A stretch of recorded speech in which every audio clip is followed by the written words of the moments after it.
चला विद्यार्थी मित्रांनो बघा, पण ज्या पद्धतीने आपण मागील प्रश्नपत्रिका आपण कव्हर करत आलेलो आहे त्याच पद्धतीने आजही बघा 8 ऑक्टोबर 2022 रोजी हा झालेला पेपर आहे गट ब परीक्षेचा. म्हणजेच हा 2022 चा पेपर हा 8 ऑक्टोबरला झालेला आहे. आणि त्याच ताकदीने आपण ज्या पद्धतीने मागील सर्व पेपर आपण कव्हर करत आलेलो आहे त्याच पद्धतीने आपण हा सुद्धा पेपर कव्हर करणार आहे. त्यामुळे सर्व विद्यार्थी मित्रांचं ज्ञानमय आयएस अकॅडमी नागपूर या ठिकाणी स्वागत आहे. विद्यार्थी मित्रांनो, चला सुरू करू आपण ह्या पद्धतीचा पेपर. कशा पद्धतीने आपण जाता येईल पुढे, नक्कीच विचार करतोय की तुम्ही ज्या पद्धतीने तुम्ही बघत आहे, ज्या पद्धतीने रिस्पॉन्स करत आहे, ज्या पद्धतीने कमेंट्स करत आहे, त्याच पद्धतीने असं लक्षात येत आहे की तुम्ही लोकांनी भरपूर तुम्हाला फायदा मिळत आहे आणि तुमचा जो प्रतिसाद आहे त्यावरचा खरंच धन्यवाद. अजून भरपूर प्रतिसाद मिळू द्या, सर्व विद्यार्थी मित्रांपर्यंत पोहोचू द्या, तुमच्या मित्र मैत्रिणींपर्यंत पोहोचवा. कारण हा जो क्वेश्चन पेपर मी घेत आहे, जे अजूनही आपण पुढे पण घेतो. तुम्हाला कुठला पेपर हवा असेल तर नक्की विद्यार्थी मित्रांनो कमेंट्स मध्ये करायचं की नक्की सर हा पेपर एक्सप्लेन करून द्या, आम्ही नक्की देण्याचा प्रयत्न करू. आलंय लक्षात. त्याच पद्धतीने पुढे काही दिवसानंतर आपण बघू की रिझनिंग मॅथ सुद्धा तुम्हाला सर्व प्रश्नपत्रिकांसाठी म्हणजे येत्या 2026 साठी कशा पद्धतीने देता येईल हा एक उपक्रम आपण करण्याचा प्रयत्न करू की फक्त रिझनिंग मॅथचे व्हिडिओ तुम्हाला कसं देता येईल एका फ्लो मध्ये. म्हणजेच काय, यावरून कसं लक्षात येईल कुठले आयोग नेहमी टॉपिक विचारतात. आलंय लक्षात. कुठल्या टॉपिकच्या कुठल्या प्रश्नांवरती म्हणजे कुठल्या पॅटर्नवरती आयोग जास्त प्रश्न विचारायला लागलेले आहे, रिझनिंगचे जास्त असते की गणिताचे जास्त, मग आपण कुठल्या पद्धतीने अभ्यास करायला पाहिजे हे सर्व तुम्हाला कळेल. काहीच कुठे घाबरायची गरज नाही विद्यार्थी मित्रांनो. हा प्लॅटफॉर्म तुमच्या हक्काचा प्लॅटफॉर्म आहे. त्यामुळे बिनधास्त कमेंट्स करत चला, तुम्हाला काय हवं आम्ही देण्याचा प्रयत्न करू. आणि त्याचनंतर काही अभ्यासाची अडचण आल्यास खाली स्क्रीनवर जो दिलेला नंबर असतो ना, त्या नंबरवरती नक्की फोन करायचा, नक्की अडचणी विचारायच्या.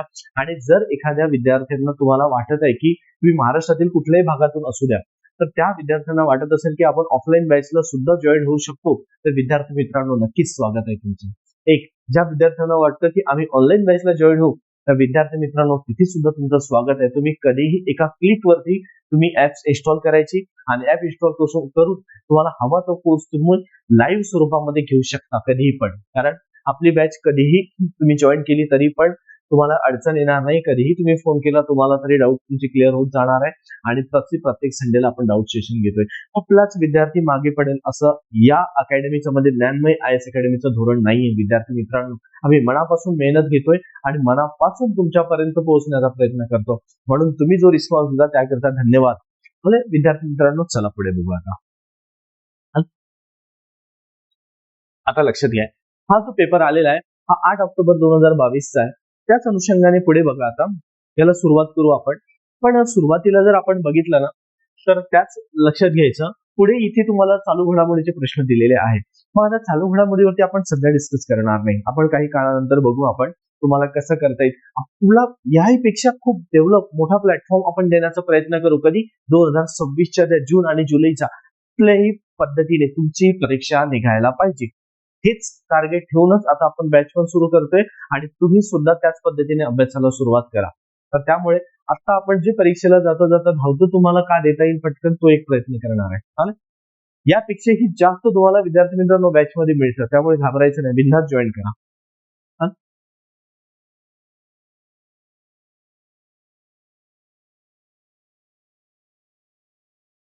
तर एक लक्षात घ्या, आपण येतोय आता इथे जर विचार केला आपण, इथे लक्षात घ्या तुम्हाला 14-15 प्रश्नांपर्यंत तुम्हाला चालू घडामोडीचे प्रश्न आलेले आहेत. पण त्याच नंतर आपण जर बघितलं तर इथे लक्षात घ्यायचं तुम्हाला 16व्या प्रश्नापासून जर विचार केला तर बघा ना विद्यार्थी मित्रांनो, आपण ज्या पद्धतीने प्रश्न बघत आलेले आहे, ज्या पद्धतीने आपण पेपर बघत आलेलो असतो त्याच नुसार जर आपण विचार केला तर राज्यपाल पदाच्या ज्या राज्य कालामध्ये विचारलेल्या आणि त्यावरती प्रश्न आलेला आहे ना रे.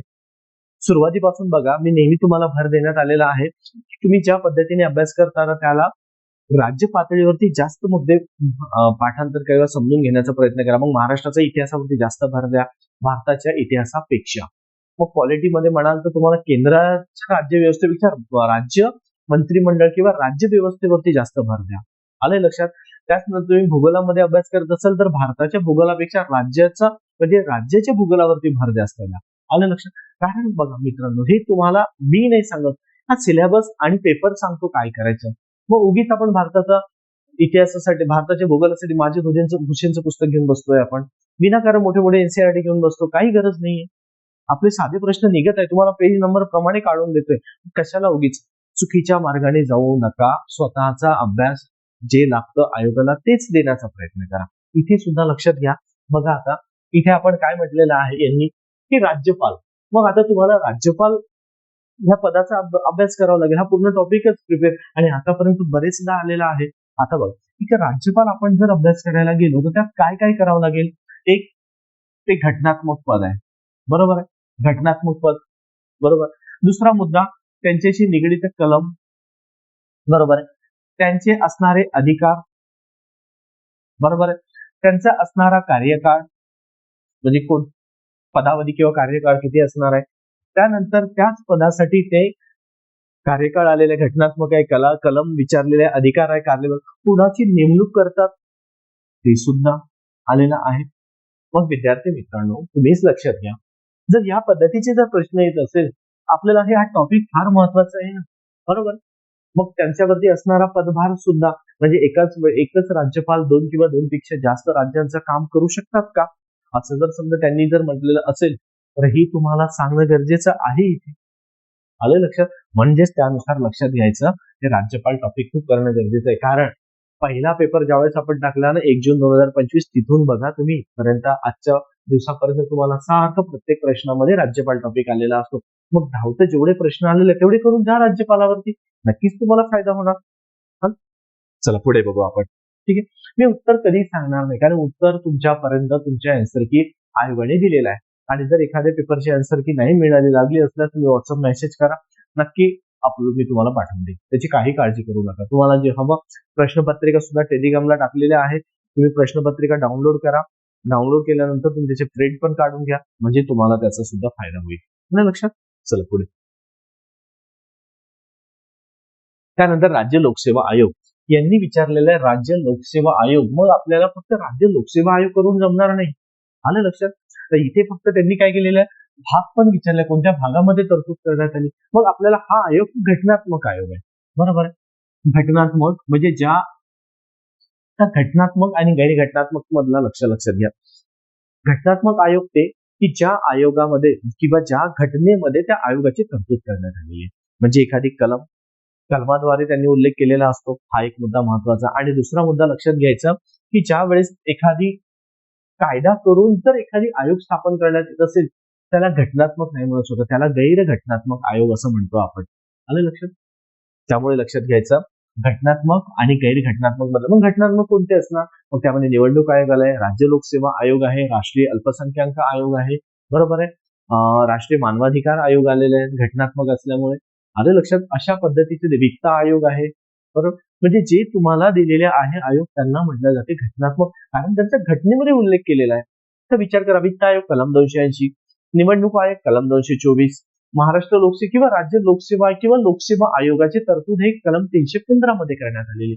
मग इथे त्यांनी म्हटलेलं आहे 15 मध्ये तरतूद आहे, 23 पर्यंत पूर्ण त्याचा आयोगाचा एक त्यामध्ये पैकी मुद्दा समाविष्ट केलेला आहे. मग याच्यासोबत तुम्हाला भाग सुद्धा करणं गरजेचं आहे, कोणत्या भागामध्ये तरतूद करण्यात आलेली आहे. आलं ना लक्षात.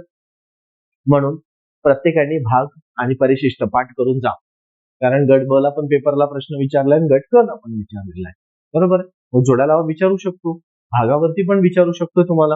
आले लक्षात. मग घटनात्मक आयोग तुम्हाला करणं फार गरजेचे आहे, कारण त्यापैकी हा एक आयोग येतो राज्य लोकसेवा आयोग. आलं. अगदी बेसिक आहे, जे आहे ते व्यवस्थित करून जा, तुम्हाला त्याचा फायदा होणार. पुढे भारतात संसद आणि राज्य विधान मंडळाच्या निवडणुका. आता एक लक्षात घ्या, यांनी काय म्हटलेलं आहे, भारतात संसद आणि राज्य विधान मंडळाच्या निवडणुकाद्वारे आयोजित केल्या जातात. कोणाद्वारे आयोजित केल्या जातात, इथे तर दिल्या त्यांनी राज्य निर्वाचन आयोग, बरोबर आहे. एक राज्य निर्वाचन आयोग त्यामध्ये त्यांच्याद्वारे घेतल्या जातात, बरोबर आहे. तर त्यासोबतच एक लक्षात घ्यायचा, एक परत एक मुद्दा सांगून देईल, थोडा मागे जाऊन विसरलो होतो बघा.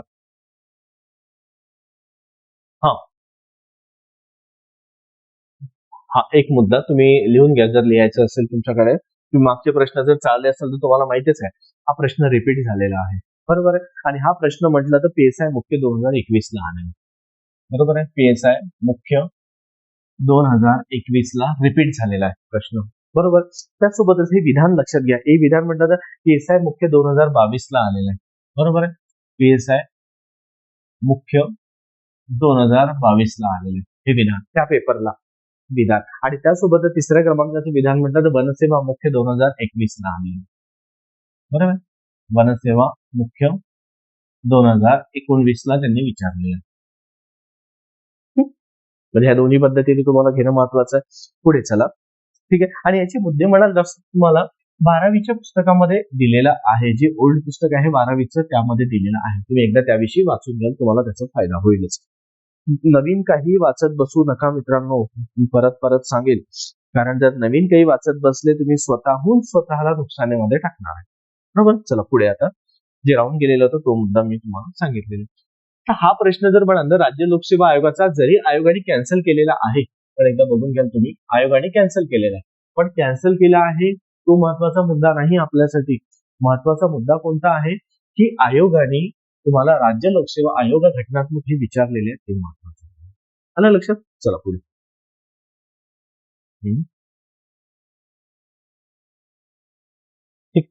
भारत संसद राज्य विधानमंडळाच्या निवडणुका कोण घेतात? राज्य निर्वाचन आयोग म्हणजेच इलेक्शन कमिशन ऑफ इंडिया. राज्य म्हणजे भारत निवडणूक आयोग. बरोबर आहे. मग एक लक्षात घ्यायचं आपल्याला महत्वाचं काय आहे. मग आता राष्ट्रपती जर विचार केला तर राष्ट्रपती हा टॉपिक वरती सुद्धा प्रश्न आलेले आहे. बरोबर आहे. तर एवढंच का राज्यसेवेपेक्षा कंबाईनला कमी प्रश्न आलेले आहे. मग करायचं नाही का? तर करायचं मित्रांनो, कारण राष्ट्रपती जरी समजा आज आपण म्हटलं तरी केंद्र पातळीवरती काम करतात, पण तसंच त्यांची निवडणूक आता उपराष्ट्रपती पदासाठी पण निवडणूक झालेली आहे ना. बरोबर. मग इथे तुम्हाला उपराष्ट्रपती, उच्च न्यायालय, राज्य विधानमंडळ, विधिमंडळ, विधानसभा, विधान परिषद विचारलेलं असतं. मग त्या दृष्टीने लक्षात घ्यायचं की राष्ट्रपतीची निवडणूक कुठल्या पद्धतीने घेतल्या जातं ते पण एक महत्वाचं आहे. त्यावरती प्रश्न आलेला आहे. मग राष्ट्रपतीला काय करा, थोडं वाचून जा. नाही असं नका म्हणू, पण थोडं एकदा वाचून जा. उपराष्ट्रपतीकडे थोडं जास्त लक्ष द्याल. कारण लक्षात घ्या, जे महाराष्ट्राचे राज्यपाल होते ना, बरोबर आहे, त्यांचंच नेमकं उपराष्ट्रपती पदामध्ये निवड झालेली आहे. आणि त्यांची जी निवड झाली आहे उपराष्ट्रपती पदी म्हणून, बरोबर आहे, तर त्यांच्यासाठी कोणती पद्धती वापरली जातात ते लक्षात घ्या. म्हणजे राष्ट्रपती आणि उपराष्ट्रपती पदासाठी एकल संक्रमणीय पद्धत आलं. एकल संक्रमणीय हे पद्धत वापरली जाते. आणि त्यानुसार एक लक्षात घ्यायचं ह्या पद्धतीमध्ये की कशा पद्धतीने त्यांचं असेल तर खूप खोलावर जाऊ नका, कारण आयोगाने फक्त एकदाच प्रश्न विचारलेला आहे की त्यांची निवड कशा पद्धतीने, त्याचा जो फॉर्म्युला सूत्र विचारलेला आहे त्याच्यानंतर कधीच विचारलेलं नाही. म्हणून मला वाटतं की तुम्ही त्यामध्ये खोलावर जाऊ नका. फक्त पद्धत काय असते कशी असते ते पण नाही, फक्त यांची निवड एकल संक्रमणीय पद्धतीद्वारे केली जाते, बस एवढं. बरोबर. त्यानुसार लक्षात घ्यायचं पुढे. मग आता एकल संक्रमणीय पद्धत जर आपण म्हटलं ही कशी असते काय असते, फक्त त्या दोन व्यक्तीसाठी वापरली जाते. हा एक आलेला. त्यानंतर परत राज्यपालावरती प्रश्न आलेला आहे. आणि राज्यपाल तुम्हाला माहितीच आहे, तुमचा हा टॉपिक तुम्ही चांगला केलेला असेल. त्यानुसार लक्षात घ्यायचं. पुढे जर बघितलं आपण तर राज्य निवडणूक आयोग. आता एक लक्षात घ्या, राज्य निवडणूक आयोगाची तरतूद कधी करण्यात आली असेल स्थापना, तर आपण 73व्या घटना दुरुस्तीनुसार. बरोबर आहे. 73वी घटना दुरुस्तीनुसार तुम्हाला राज्य निवडणूक आयोगाची म्हणजे स्थापना करण्यात आलेली आहे. बरोबर. म्हणजे याचा अर्थ राज्य निवडणूक आयोगाची स्थापना कधी झाली असेल? 73व्या घटना दुरुस्तीनुसार 1993 ला. आलं पुढे. त्याच्यानंतर मग राज्य निवडणूक आयोग कुठल्या निवडणुका घेतात, तर आता आपल्याकडे जे महाराष्ट्रामध्ये चाललेल्या आहेत महानगरपालिका, नगर परिषद, स्थानिक स्वराज्य संस्था म्हणजे ग्रामपंचायत पासून पंचायत, सर्व राज्य पातळीवरच्या सर्व निवडणुका राज्य लोकसेवा निवडणूक आयोग घेतात. बरोबर. मग कुणाच्या अंतर्गत काम केलं जातं, तर हे अंतर्गत काम केलं जातं निवडणूक आयोग म्हणजे भारताचे निवडणूक आयोग किंवा इलेक्शन कमिशन ऑफ इंडिया याच्या अंतर्गत राज्य निवडणूक आयोग काम करतो. बरोबर. मग यांची तरतूद कुठे असेल, तर राज्य किंवा आपलं निवडणूक आयोगाची तरतूद दिलेली आहे कलम 324. तुम्हाला प्रश्न आलेला आहे. आणि यासोबतच लक्षात घ्या भाग आलेला आहे तो 15. बरोबर आहे. कलम 324 आणि भाग 15 मध्ये त्यांचा समाविष्ट करण्यात आलेला. आलं लक्षात. मग यानुसार लक्षात घ्यायचं पुढे की यांचा वापर कशा पद्धतीने होतो, तरतूद कुठे केल्या जातं. मग यासोबत तुम्हाला आता काय करणं गरजेचं आहे, एक लक्षात घ्या.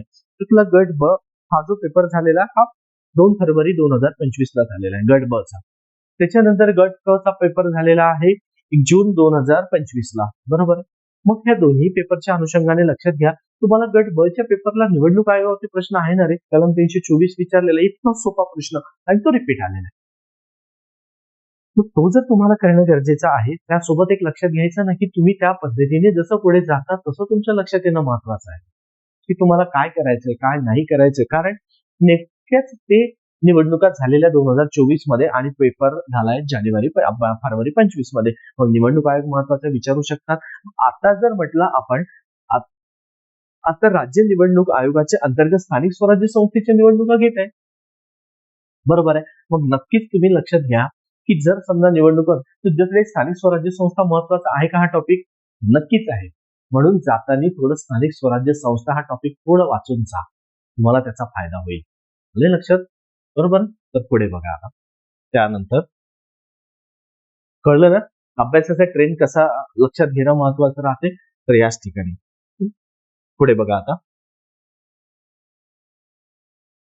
आता इथे म्हटलंय त्यांनी मुख्यमंत्र्यांची कर्तव्ये स्पष्ट करा. मुख्यमंत्री व त्यांची कर्तव्ये. आता एक मित्रांनो लक्षात घ्या, जर समजा तुम्ही मुख्यमंत्री व मंत्रिमंडळ, बरोबर आहे, मुख्यमंत्री व मंत्रिमंडळ हा टॉपिक जर समजा तुम्ही व्यवस्थित जर केला, तुमचे हे चारही ऑप्शनचे तर तुम्हाला अर्थ मिळणारच आहे, बरोबर आहे. पण त्याच्यासोबत एक लक्षात घ्यायचं ना की हा प्रश्न जर 163 कलम आलेली आहे तर याच्यावरती प्रश्न तुम्हाला कंबाईन बी म्हणजे बी 2021 ला आलेला आहे ना, म्हणजे कंबाईन बी 2019 ला प्रश्न विचारलेला आहे. तुम्ही बघा कलम 163 वरती आलंय लक्षात.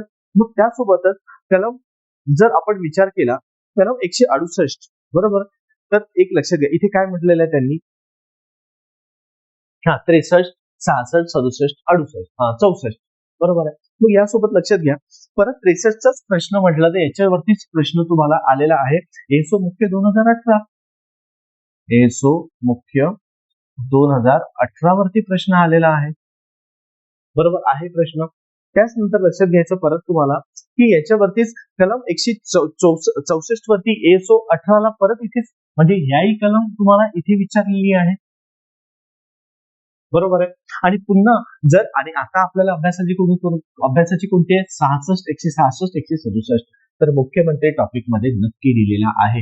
हा सर्व कलम करा. यावरती परत एक प्रश्न तयार होतो जोड्या लावा. म्हणजे इकडे तुम्हाला कलम दिल्या जाणार, बरोबर आहे, आणि इकडे तुम्हाला त्या कलमेमधली तरतूद दिली जाणार. तो जोड्या लावा प्रश्न. परत एक लक्षात ठेवा कलम 168 वरती राज्यसेवा मुख्य 2016 ला प्रश्न आलेला आहे, बरोबर. कलम 168 वरती राज्यसेवा मुख्य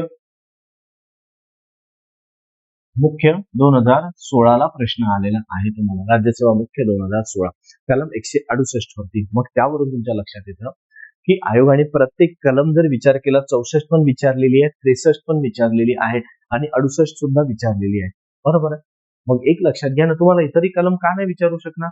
आले लक्षात? म्हणजेच तुम्हाला त्यानुसार लक्षात घेणं महत्वाचं राहतं की पण अभ्यास कशा पद्धतीने करायचा. चला पुढे.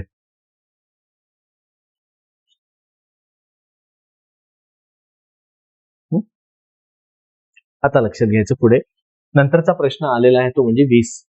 हा 20वा प्रश्न काय सांगतो आपल्याला, त्यांनी काय म्हटलंय, कोणती समिती पंचायत राज संबंधित नाही. म्हणजे अशी कोणती समिती आहे की त्यांनी पंचायत राज या संस्थेची किंवा पंचायत राजची शिफारस केलेली नाही किंवा त्यांच्या संबंधित नाही असं म्हटलेलं आहे तुम्हाला. मग आता इथे एक लक्षात घ्यायचं आयोगाने नाही विचारलेला आहे. मग कुठलाही प्रश्न सोडवताना आधी ज्या विचारलेला आहे त्याच्यावरती नक्कीच अंडरलाईन करा, बोल्ड करा, तुम्ही बॉक्स मध्ये करा, तुमच्या पद्धतीने त्याला हायलाईट करा. ते नजरेखाली का आयोगाने काय विचारलं नाही मग आपल्याला नाहीच उत्तर द्यायचं आहे, बरोबर. मग इथे लक्षात घ्यायचं अशोक मेहता समिती ही केंद्राची समिती आलेली आहे, ठंगन समिती ही केंद्राची आहे, राजमन्नार समिती केंद्राची आणि एल.एम. सिंघवी समिती केंद्राची आलेली असेल. मग तुम्हाला आयोगाने उत्तर काय दिलेलं आहे ते महत्वाचं. म्हणजे एक लक्षात घेऊन घ्यायचं की राजमन्नार समितीचं आयोगाने उत्तर जर देतो म्हटलं तर तुम्हाला तिन्ही समित्या ह्या आलेल्या. एक तर प्रश्न याच्यावरती कसा आलेला आहे बघा, एक म्हणजे केंद्राच्या समिती, केंद्र समिती कोणत्या किंवा केंद्राने स्थापन केलेल्या समित्या कोणत्या एकदा विचारलेला आहे. दुसरा येतो की राज्याने निर्माण केलेल्या समित्या कोणत्या, म्हणजे राज्याने स्थापन केलेल्या किंवा समित्या कोणत्या, पंचायत समितीविषयी किंवा पंचायत राजविषयी आलेला आहे. दुसरा स्थानिक स्वराज्य संस्थेचं ते किंवा घटना दुरुस्तीमध्ये. त्यामध्ये लक्षात घ्यायचं की जर समजा तुम्हाला अशोक मेहता समिती, टंडन समिती, एल एम सिंघवी समिती ह्या केंद्र समिती आहे, बरोबर, हा एक तर तुम्हाला समिती आणि त्याचे तुम्हाला शिफारशी विचारणं, हा एक प्रश्न झाला. दुसरा प्रश्न, या समिती आणि यांच्या समोर यांचे वर्ष विचारणार, म्हणजे तुम्हाला जोड्या लावा प्रश्न झाला केंद्राचा, बरोबर आहे. मी याच्या सोबतच लक्षात घ्यायचं, ह्या समितीचा तुम्हाला क्रम सुद्धा विचारू शकतात. घटना म्हणजे समितीच्या स्थापनेनुसार क्रम आलेला आहे ना, मग कशाला उगीच जास्त आपण जायचं, कळलं का? की त्या दृष्टीने आपल्याला पुढे जायचं आहे ना, ते लक्षात घेणं महत्वाचं राहतं आपल्याला, की कशा पद्धतीने करता येईल आपल्याला, कळलं आता? म्हणजेच तुमच्या लक्षात घ्या की प्रश्न तर आलेले आहे, तर कोणत्या समितीनुसार कशा पद्धतीने प्रश्न आलेले आहे ना, ते तुमच्या लक्षात घेणं महत्वाचं आहे. चला पुढे बघा आता मित्रांनो, यांनी काय विचारलेलं आहे तुम्हाला, ग्रामसभा. ग्रामसभेच्या रचनेतील अचूक वाक्यांचा समूह, म्हणजेच लक्षात घ्या आता,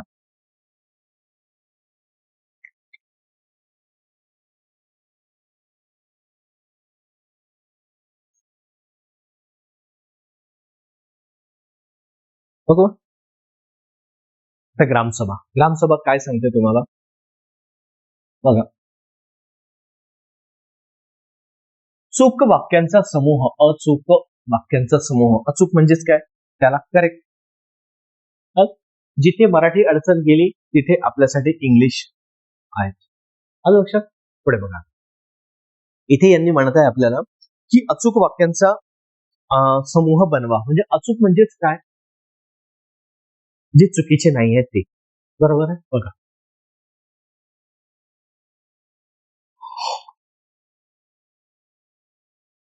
बरोबर. मग आता इथे ग्रामसभा, मग आता तुम्ही लक्षात घ्या, ग्रामसभा ह्या ग्रामपंचायतमध्ये घेतल्या जातात. हा एक. किती घेतल्या जातात, या 4. प्रश्न येतोय का बंधनकारक आहे का की नाही, तर हो बंधनकारक आहे. ठीक आहे, 4.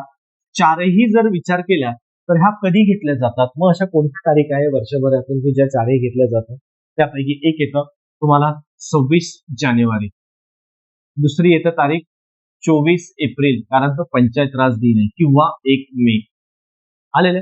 त्यानंतर येतोय 15 ऑगस्ट, 15 ऑगस्ट, आणि तिसरी तारीख येतं तीच म्हणजे 2 ऑक्टोबर, ज्या दिवशी महात्मा गांधी जयंती आलेली असतात. पण ह्या 4 तारीख महत्वाच्या आपल्याला विचारू शकतात खालीपैकी कोणत्या तारखेला ग्रामपंचायत आपलं ग्रामसभा भरवल्या जात नाही, किंवा खालीपैकी कोणती तारीख आहे की ज्यामध्ये ग्रामसभा भरवल्या जातात. आलं लक्षात? विधानामध्ये विचारू शकतात, म्हणून या तारीख तुम्हाला महत्वाच्या आलेल्या असतात ग्रामसभा, बरोबर आहे. एक. मग दुसऱ्या अनुषंगाने लक्षात घ्यायचं पुढे की ह्या जे ग्रामसभा तुम्हाला दिलेल्या आहे 4ही, तर याचे अध्यक्ष कोण असतात. मग या अध्यक्षांच्या, जर समजा सरपंच जर अध्यक्षपद भूषवित असेल, त्यांचं गैरहजेरीमध्ये कोण अध्यक्षपद भूषवितात, बरोबर आहे. मग यासाठी कोण हजर असतात, की जे 18 वर्षावरील जे मतदार आहे या सर्वांना सहभागी व्हावं लागतं, बरोबर आहे. आणि यामध्ये काय केलं जातं, तर जे गावाच्या ज्या अडचणी असेल त्यांची एक चर्चासत्र असेल ते केलं जातं, बरोबर आहे. म्हणून हे लक्षात घेणं. मग हा कुठला मुद्दा तुम्ही कशातून वाचू शकणार, तर एक लक्षात ठेवा, हा मुद्दा तुम्हाला वाचायसाठी सर्वात सोपा उपाय सांगतोय, जे 6वीचं पुस्तक आलेलं आहे ते ओल्ड, ठीक आहे, जिथे आपली पंचायत राज लिहिलेला आहे ते पुस्तक पूर्ण वाचा मित्रांनो, तुम्हाला खूप फायदा होईल. अगदी बेसिक मध्ये सोपा आहे, एका तासात वाचणं मोठं होऊन जाईल. हा, त्याच्यामुळे त्याच्या मुद्द्यावरती चला आता, ठीक आहे. आता इथे 73वी घटना दुरुस्ती नुसार लक्षात घ्या, इथे म्हटलंय त्यांनी 73वी घटना दुरुस्ती, म्हणजेच लक्षात घ्या, बघा, 73वी घटना दुरुस्ती 1993 नुसार, बरोबर. मग ही 73वी घटना दुरुस्ती 1993 म्हटलं आपण, तर ही काय दिलेलं असेल यांच्यामध्ये, की असं त्यांनी म्हटलंय की ग्रामपंचायतींना देण्यात आलेल्या नवीन जबाबदाऱ्या कोणत्या आहेत ग्रामपंचायतींनी, ठीक आहे. मग त्यानुसार जे घटना दुरुस्ती तुम्ही करणार असेल, 73वी घटना दुरुस्ती ही 1993ची, आले लक्षात, की जर समजा तुम्ही करणार असेल तर त्यावेळेस व्यवस्थित अभ्यास करून घ्यायचा. है ना? मग या घटनेनुसार मग यांचे प्रश्न कसे आलेले आहेत, यामध्ये असणारे विषय, यांच्या कलम, बरोबर आहे, आणि यांनी नवीन जबाबदाऱ्या कोणत्या दिल्या, जसा हा प्रश्न, आणि याच्यानुसार परत काय झालं की राज्य निवडणूक आयोगाची स्थापना झालेली आहे. त्याची रचना कशा पद्धतीने असेल हे सर्व, त्यांची रचना कशी झालेली आहे राज्य निवडणूक आयोगाची. आलं लक्षात? हे तुम्ही समजून घेणं महत्वाचं आहे. चला जाऊ पुढे बघा. आणि लक्षात घ्या बरं, यावरती बरेचदा प्रश्न आलेला आहे. 72वी घटना दुरुस्ती खूप चांगल्या पद्धतीने करून जा. आत्ताच्या गट क जो मागे पेपर झालाय ना तो शेवटचा 2025 चा, त्याच्यामध्ये यांनी कलम विचारलेली आहे 243 ई. जरा व्यवस्थित वाचून जा. बरोबर, पुढे बघा. आता प्रश्न येतो त्याच्यानंतरचा, तो म्हणजे महाधिवक्तावरचा. अगदी आवडता प्रश्न आहे आयोगाचा. आयोगाने बरेचदा विचारलेला आहे तुम्हाला. यांनी 165 मध्ये येतो यांचा, बरोबर आहे. पण एक लक्षात घ्या, राज्याचा महाधिवक्ता त्यांनी जे दिलेले आहेत, आता महाधिवक्ता कलम ज्यावेळेस तुम्ही टॉपिक पूर्ण करणार ना, त्या टॉपिक मध्ये लक्षात घ्यायचं की ह्या जे कलम आलेले आहे 197, 177 आणि 194, बरोबर आहे. 94, 77, 97 आणि 65 केलेले आहे. मग यानुसार एक लक्षात घ्यायचं, मग ह्या जे कलम आलेले आहेत ह्या कलमामध्ये खूप चांगल्या पद्धतीने अभ्यास करा, त्याचा तुम्हाला फायदाच होणार आहे. कारण लक्षात घ्या, ह्या जेव्हा कलम तुम्ही व्यवस्थित करणार ना, त्यावेळेस तुमच्या लक्षात पण येतं की याला कशा पद्धतीने करता येतं आपल्याला, बरोबर आहे. म्हणजे याला जर अभ्यासाचं करायचं असेल कनेक्ट तुम्हाला, तर कशा पद्धतीने करता येईल लक्षात घ्या. आता महाधिवक्ता असा कोणता पेपर आहे की ज्याच्यावरती प्रश्न विचारलेला नाहीये, हा एक मुद्दा. म्हणजे आपल्याला महाधिवक्ता महत्वाचा आहे. मग महाधिवक्ता, आणि नेमकीच आता काही दिवसापूर्वीची न्यूज होती की महाधिवक्ता ह्या पदासाठी व्यक्तीची निवड करण्यात आलेली, बरोबर. मग ती व्यक्ती कोण, त्यांची पार्श्वभूमी आणि कशा पद्धतीने ते काम करणार, तर यावरती प्रश्न तुम्हाला आता नाही विचारणार. तुम्हाला प्रश्न विचारू शकेल त्या जून महिन्यामध्ये किंवा 2026 ला जे परीक्षा होणार आहे ना त्यामध्ये नक्की विचारणार. त्यामुळे जरा व्यवस्थित करून ठेवा. मग महाधिवक्ताविषयी कलम विचारलेली आहे, ठीक आहे. त्यांचे अधिकार, ते संसदेमध्ये बोलू शकतो का, मतदान करू शकतात का, ते विषयी, बरोबर आहे. कलम विचारलेले आहे, अधिकार आलेले आहे. त्यानंतर तुम्हाला महाधिवक्ता हा राज्य निवडणूक किंवा राज्यासाठी काम केला जातो, हा एक महत्वाचा आहे. आणि केंद्रासाठी म्हणून महान्यायवादी असतो, ठीक आहे. मग हे काय काम करतात, यांचे अधिकार, कार्य काय असतात, काय, ते सर्व तुम्हाला विचारलेले आहे. त्याच्यामुळे महाधिवक्ता हा टॉपिक खूप चांगला करा, ठीक आहे. तुम्हाला सातत्याने हे तुम्हाला प्रश्न आढळतील यावर. पुढे येतो मसुदा समिती. बघा आता, हा मसुदा समिती जर आपण विचार केला तर त्यांनी काय म्हटलंय, कोण सदस्य होते म्हटलेलं आहे. मसुदा समिती खालीपैकी कोण सदस्य होते, बरोबर आहे. मग मसुदा समितीमध्ये कोण सदस्य होते हे जर समजा त्यांनी म्हटलेलं असेल तर मग आपल्याला ते पण एक लक्षात येणं महत्वाचं आहे की सदस्य कशा पद्धतीने त्याचं काम करत होते आणि कशा पद्धतीने नाही, ठीक आहे. तर चला पुढे बघा. आता त्यांनी म्हटलंय तुम्हाला की मसुदा समितीचे खालीलपैकी कोण सदस्य होते. मग कोण सदस्य होते याचा अर्थ लक्षात ठेवा. प्रश्न कसा आलेला आहे याच्यापूर्वी सुद्धा मसुदा समितीची स्थापना विचारलेली आहे तुम्हाला. मागचे प्रश्न तुम्ही चाळा, तुम्हाला मसुदा समितीची स्थापना कधी झालेली आहे, कसा प्रश्न आलेला आहे तुम्हाला लक्षात आहेच, बरोबर आहे. आणि याच्या वर्षी जर विचार केला तुम्हाला प्रश्न कंबाईन प्री 2023 ला आलेला आहे याच प्रश्नाविषयी, बरोबर. कंबाईन पूर्व म्हणजे प्री 2023 ला प्रश्न आलेला आहे, बरोबर. मग त्यानुसार लक्षात घ्यायचं पुढे कशा पद्धतीने आलेला असेल. मग यांनी म्हटलेलं आहे तुम्हाला इथे की मसुदा समितीवरती प्रश्न, यांनी म्हटलेला आहे की सदस्य कोण होते. मग आपल्यासाठी मसुदा समितीची स्थापना, मसुदा समितीचे अध्यक्ष म्हणजे स्थापना कधी झाली ते बघा, त्यांचे अध्यक्ष कोण होते ते पूर्ण बघा, बरोबर आहे. डॉक्टर बाबासाहेब आंबेडकर. त्यानंतर सदस्य कोण होते ते व्यवस्थित समजून घ्यायचं, बरोबर आहे. एक मसुदा समितीचं कार्य काय होतं ते एक समजून घ्या, ठीक आहे.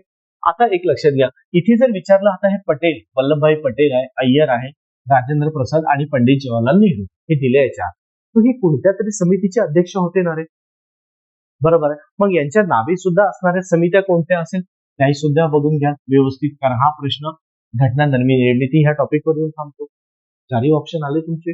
मग त्या अनुषंगाने लक्षात घ्या की याचा पेपर जर विचार केला आपण, याचा अभ्यास जर म्हटलं तर कशा पद्धतीने आलेला असेल त्यांचा, तर ते समजून घेण्याचा प्रयत्न आलं लक्षात. पूर्ण समित्या व्यवस्थित करून घ्या, समित्यांचे कार्य, बरोबर आहे. आणि परत या समित्यांचे अध्यक्ष कोण आणि ती समिती कोणत्या वर्षी स्थापन झाली ते सुद्धा करा, कारण मसुदा समिती जर विचारू शकते तर इतरही समित्या तुम्हाला विचारू शकतात. आलं लक्षात. मग त्याच अनुषंगाने लक्षात घ्या. पुढे जाऊ पुढे आता बघा. आणि घटना निर्मिती ह्या टॉपिक मध्ये आलेले प्रश्न बरेचदा आलेले आहे मित्रांनो. तुम्ही जर मागचे प्रश्न चाल तर तुम्हाला हमखास दिसणारच आहे. मी तुम्हाला सांगू शकतो माझ्याकडे आहे आता कोणता प्रश्न कोणत्या वर्षी लिहून आलेला, म्हणजे आयोगाने विचारलेला आहे. पण त्यापेक्षा जास्त महत्वाचं काय आहे, आयोगाने कोणत्या वर्षी प्रश्न विचारलेला आहे त्यापेक्षा सर्वात महत्वाचा हा मुद्दा येतो की आयोगाने त्या प्रश्नावरती कसे कसे प्रश्न विचारलेले आहेत हे महत्वाचं आलेलं असतं. ठीक आहे, तुमच्याकडे असेलच तुम्ही नक्की चालण्याचा प्रयत्न करा. बरोबर, चला पुढे.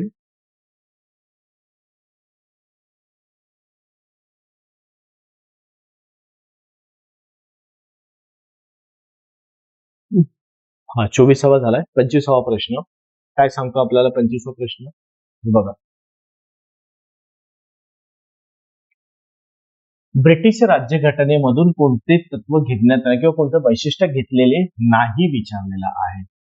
म्हणजे याचा अर्थ ब्रिटिश राज्यघटनेमधून काय घेतलेलं आहे हे आपल्याला माहित असणं गरजेचं. एक मुद्दा. दुसरा लक्षात घ्या की समवर्ती सूची कोणत्या देशाकडून घेतली ती, कायद्याचे राज्य, मंत्रिमंडळ, सरकारचे मंत्रिमंडळ स्वरूप आणि सरकारचे संसदीय स्वरूप. मग चारही मुद्दे कोणत्या देशाकडून घेण्यात आलेले आहेत त्याचा अभ्यास करायचा मित्रांनो. आलं लक्षात. आणि हा मुद्दा कुठे मिळेल तर घटना निर्मितीमध्ये तुम्हाला स्त्रोत हा मुद्दा आलेला आहे, सब टॉपिक आहे, तर त्यामधून हा मुद्दा आलेला असेल. मग जेवढे काही आपल्याला घेण्यात आलेले आहे आणि हा प्रश्न वारंवार विचारलेला हा म्हणजेच हा तर प्रश्न राज्यसेवा पूर्व 2021 ला आलेला असेल, तुम्हाला आलेला आहे. बरोबर आहे. राज्यसेवा बरोबर आहे पूर्व 2021 ला प्रश्न आलेला आहे. ठीक आहे, एकदा नक्की मागचा प्रश्न चालून बघा. पण त्यानुसार एक लक्षात घ्यायचं ना, जरी आपण म्हटलं की राज्यसेवा पूर्व 2021 ला प्रश्न आलेला आहे, पण त्यामधून ते लक्षात घेणं महत्वाचं राहतं आपल्याला की तो प्रश्न आलेला कसा आहे. फक्त तो जर आलेला असेल तर कोणत्या टॉपिकवर आलेला आहे आणि तो टॉपिक कोणता आहे. बरोबर आहे. मग याच्यासोबत तुम्हाला अगदी 12वीच्या पुस्तकामध्ये दिलेला आहे ना, त्यावरती तुम्हाला प्रश्न आलेला आहे. ठीक आहे, 12वीच्या पुस्तकात दिलेला आहे, तुम्हाला नक्की चाळा, तुम्हाला त्याचा फायदाच होईल. आता लक्षात घ्या, राज्यसेवा पूर्व 13 आणि पेसा पूर्व 13 ला ह्या मुद्द्यावरती प्रश्न आलेला आहे. राज्यसेवा पूर्व 13 आले लक्षात. आणि पीएसआय पूर्व 13 बरोबर, त्यावरती प्रश्न आलेला दिसतोय तुम्हाला. बरोबर आहे. त्यानंतर लक्षात घ्यायचं या ठिकाणी की कायद्याचे राज्य हा जर मुद्दा आहे याच्यावरती सुद्धा प्रश्न तुम्हाला एसटीआय मुख्य 2016 ला विचारलेला, एसटीआय मुख्य 2016 ला विचारलेले आहे. आलं लक्षात.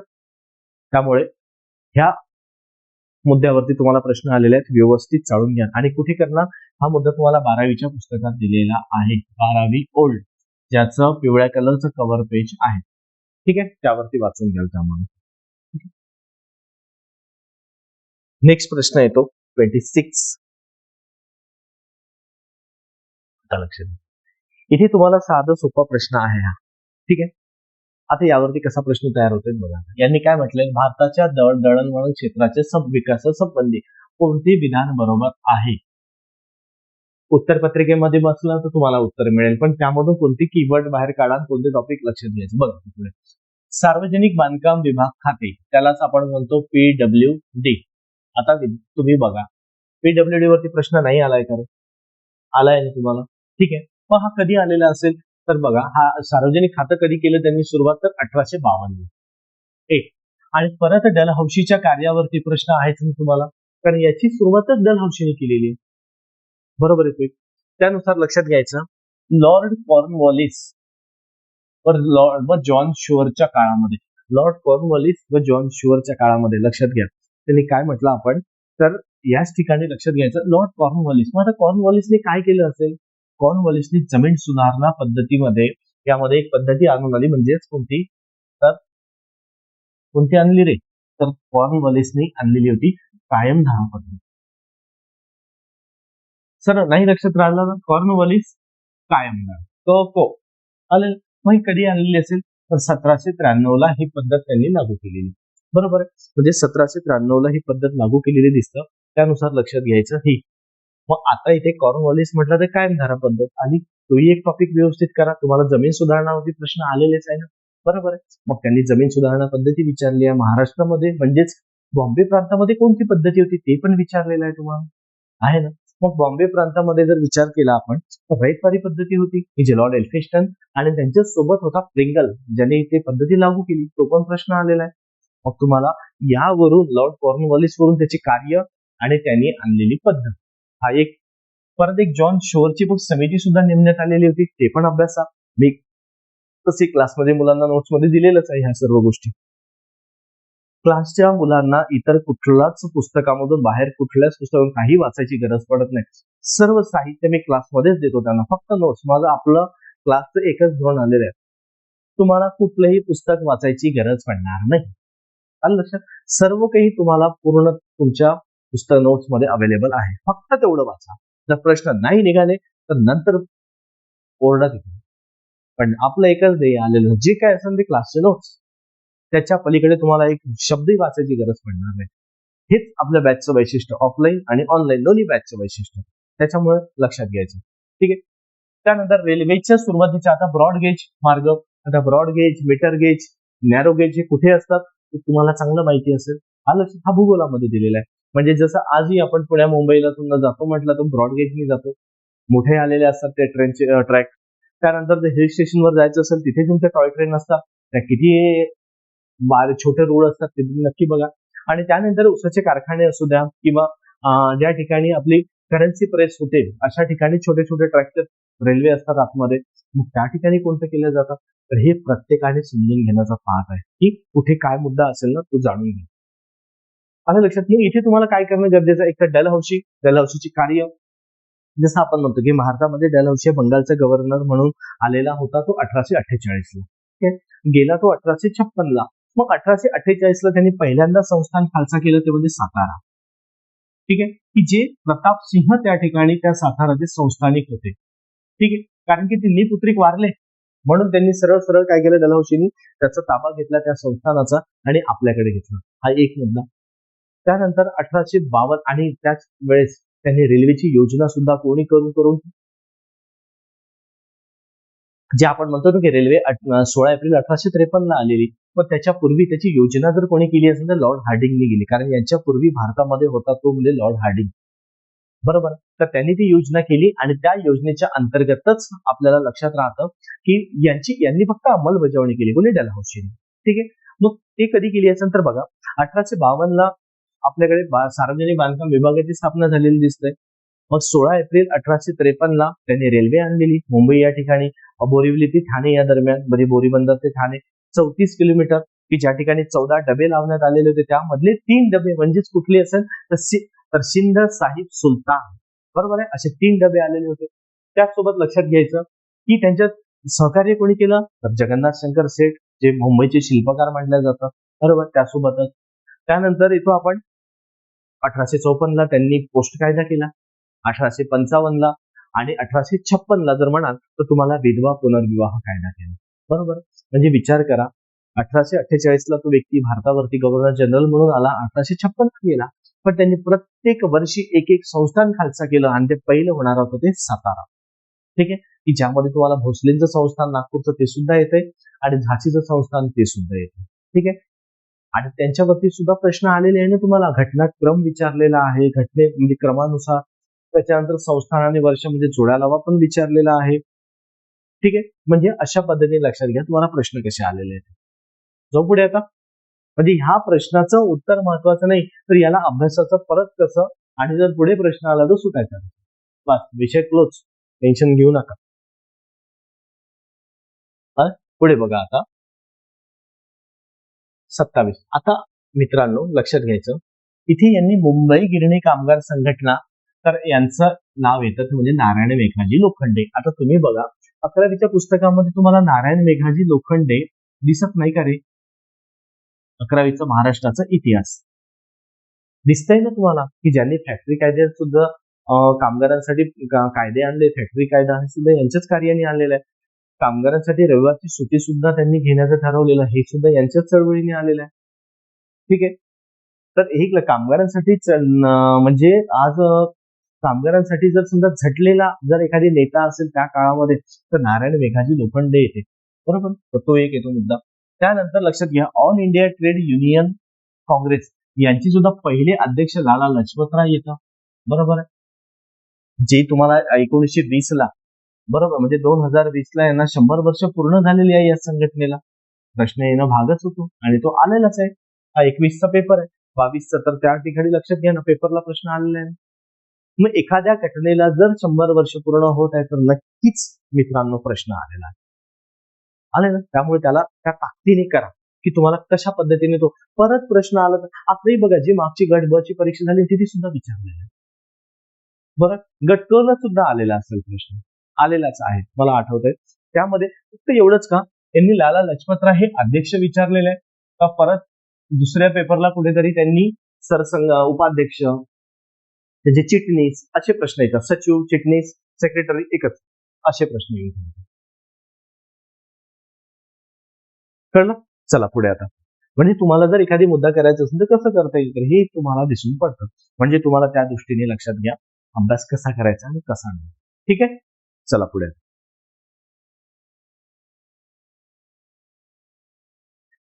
आणि हा प्रश्न सुद्धा रिपीट झालेला दिसतोय बरं. हा पूर्ण मुद्दा जर रिपीट जर म्हणाल तर तुम्हाला 2-3 परीक्षेला आलेला आहे. एक म्हणजेच कंबाईन प्री 21 ला, बघा कंबाईन प्री 2021 ला आलेला आहे, बरोबर आहे. त्यासोबतच तुम्हाला एसटीआय मुख्य, बरोबर आहे, एसटीआय मुख्य 2021 ला आलेला दिसतोय, बरोबर आहे. एक त्याचसोबत लक्षात घ्यायचं पीएसआय मुख्य 2021 ला आलेला दिसतोय, पीएसआय मुख्य 2021 ला पण आलेला दिसतोय. आलं लक्षात. हा पूर्ण 2021 ला आलेला. म्हणजे तुम्ही मागचे प्रश्न खरंच बघून जा मित्रांनो.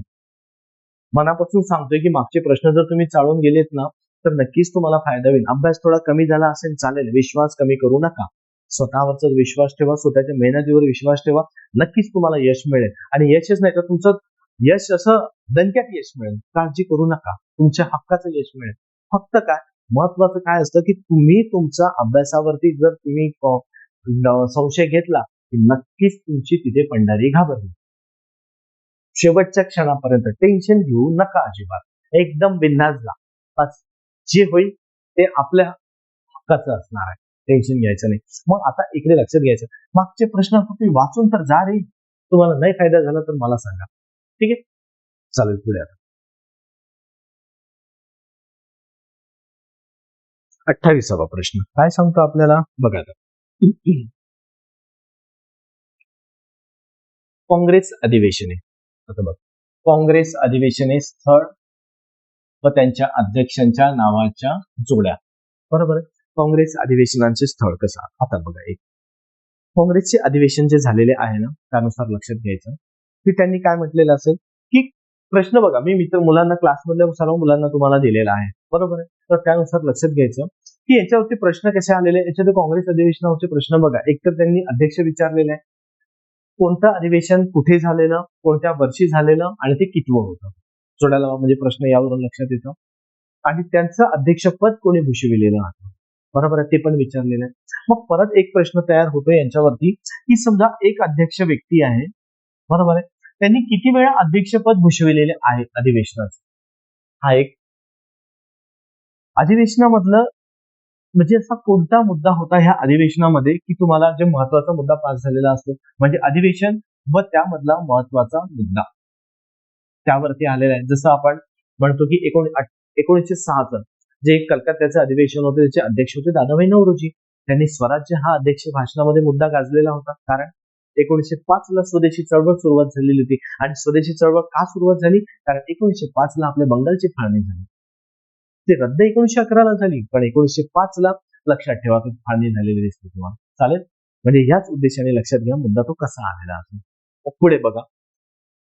मग हे झालेलं आहे. परत तुम्हाला की एखाद्या परत त्यामध्ये ते पण विचारलेलं आहे तुम्हाला प्रश्न की काँग्रेस अधिवेशनाच्या म्हणजे पहिल्यांदा जेव्हा काँग्रेस अधिवेशनाची स्थापना झाली त्यावेळेस लक्षात घ्या की त्यात सदस्य किती होते, तर सदस्य हे 72 सदस्य होते. पण आयोगाने विचारलेलं आहे 73. हे चुकीचं. हा मुद्दा कुठे असेल तर मित्रांनो 8वीच्या पुस्तकामध्ये दिलेला आहे. 8वीच्या पुस्तकात दिलेला काही कुठे गडबडायची गरज नाही. आलं लक्षात? तर त्यामुळे लक्षात घ्या 8वीच्या पुस्तकामध्ये. का पुढे मुद्दा परत येतो तुम्हाला की काँग्रेसच्या स्थापनेच्या वेळेस कोण होते ब्रिटिश अधिकारी उपस्थित किंवा कोण ब्रिटिश अधिकारी उपस्थित होते असा प्रश्न आहे. मग ते सुद्धा तुम्हाला 8वीच्या पुस्तकात दिलेले आहे. बेडनबर्ग असू द्या, ॲलन ह्यूम असू द्या, बरोबर आहे. हे सुद्धा दिलेलं आहे आणि काँग्रेसचा जनक ॲलन ह्यूमला म्हटलं गेलेलं आहे. चालेल पुढे जाऊ. चला आता पुढे म्हणजे तुम्हाला मागचे प्रश्न या अनुषंगाने करा, व्यवस्थित करा.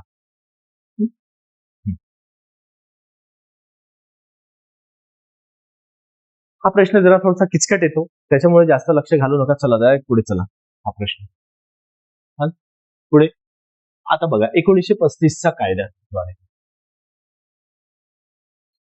याच प्रश्नावरती तुम्हाला जे 1 जून 2025 रोजी जे गट क ची पूर्व परीक्षा झालेली आहे त्याच्यामध्ये एक शब्द विचारला, एक लाईन म्हटलेला आहे नागरिकांची सनद. बरोबर आहे. ह्या कायद्याला उद्देशून पंडित नेहरू यांनी म्हटलेलं आहे नागरिकांची सनद. ठीक आहे. आता हे काय म्हटलेलं, का बरं म्हटलेलं असेल हे तुम्ही समजून घ्या. बरोबर आहे. हे का बरं म्हटलं असेल त्यामुळे लक्षात घ्या बरं, तुम्हाला महत्वाचा मुद्दा येतो. आता नागरिकांची सनद जे आपण म्हणतो पंडित नेहरूंनी म्हटलेलं आहे, ज्या दिवशी आपली घटना लागू झाली किंवा आपण घटना स्वीकारली तोपर्यंत त्या क्षणापर्यंत आपल्यासाठी घटना म्हणून किंवा संविधान म्हणून जर काम करत असेल ना तर हा 1935चा कायदा. आलं लक्षात? म्हणजे आपल्यासाठी ते सनद होतं, कॉन्स्टिट्यूशन होते, संविधान होतं. आणि त्या दिवशी आपल्याकडे खऱ्या अर्थाने डॉक्टर बाबासाहेबांच्या कार्याने किंवा त्यांच्या मेहनतीने जे आपल्याला संविधान मिळालेलं आहे आणि ते संविधान आपल्या जवळ आलेलं आहे त्या संविधानाने लक्षात ठेवा ते संविधान ज्या दिवशी लागू झालं त्या दिवशी खरी जागा म्हणजे त्या 1935च्या कायद्याच्या जागेवरती आपल्या संविधानाने जागा घेतली आणि मग पुढे आपण आलेलो. आलं लक्षात? पुढे म्हणजे त्या अनुषंगाने लक्षात घेणं महत्वाचं राहतं की याला आपण कशा म्हणजे प्रश्न आलेला आहे. बरोबर आहे. तोच प्रश्न पण थोडा फिरला ना तो प्रश्न. बरोबर. पुढे बघायचा आता रिझर्व्ह बँक ऑफ इंडिया. अरे आरबीआयला आता 90 वर्ष पूर्ण झालेले आहेत ना.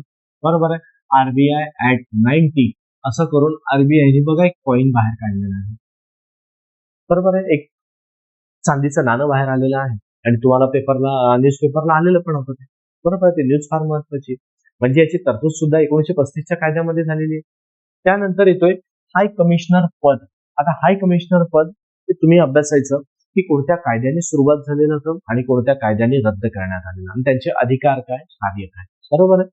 हा एक फेडरल कोर्ट जे आपण म्हणतो याची सुरुवात जर म्हटलं तर 1773चा जो रेग्युलेटिंग ऍक्ट आहे ना त्यामध्ये तरतूद करण्यात आली आणि 1774ला त्याची स्थापना करण्यात आली.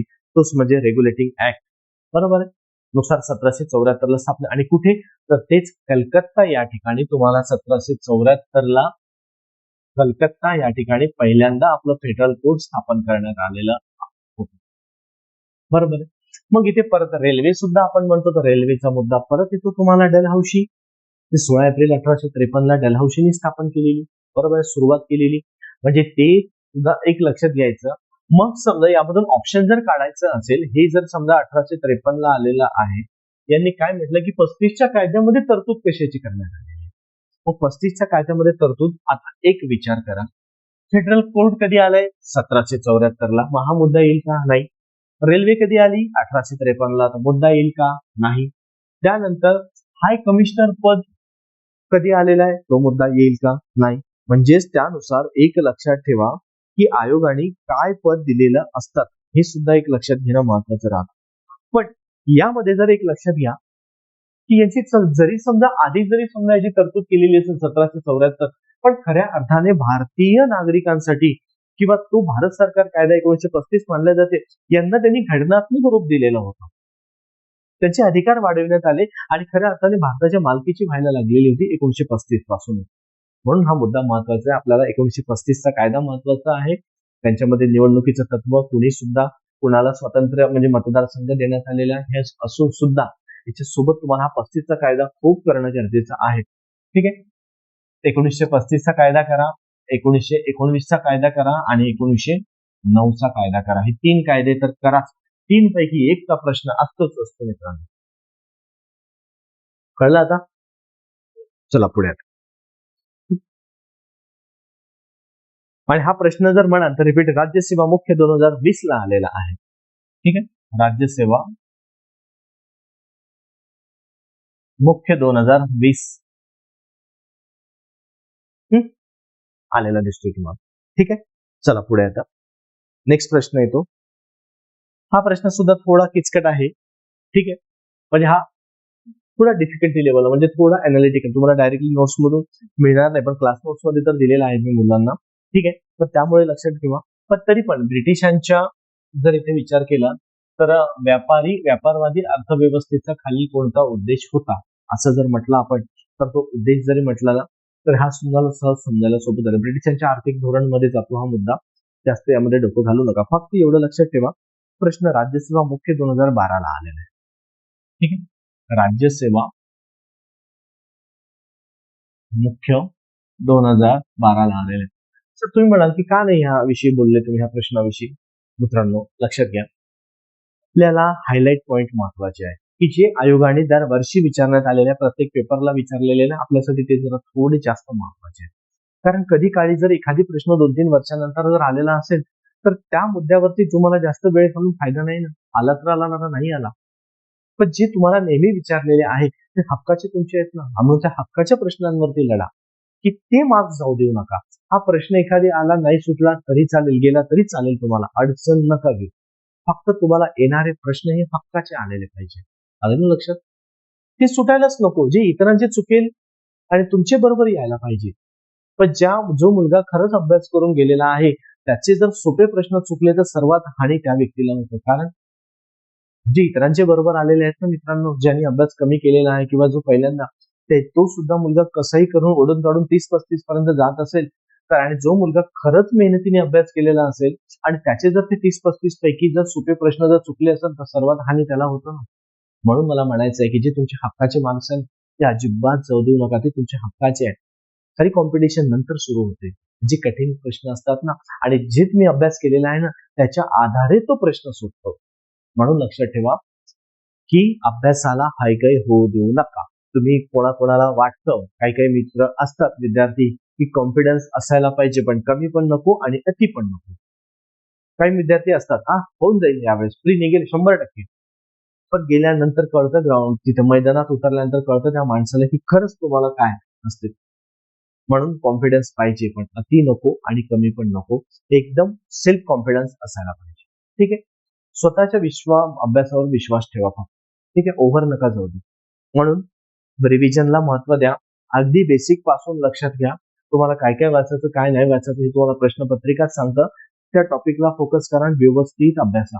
कोणत्या कोणते टॉपिक महत्वाचे हे तुमच्याच लक्षात येते. माझा तोच मुद्दा आहे की नेमकं तुम्ही कशावर भर द्यायला पाहिजे आणि कशावर नाही. ठीक आहे. काय करायचं सारं जग सांगून देतं, पण काय नाही करायचं हे जर कळलं ना मित्रांनो, तुमचा वेळ काय, तुमचं आयुष्य बदलून जातं. आलं. चला पुढे.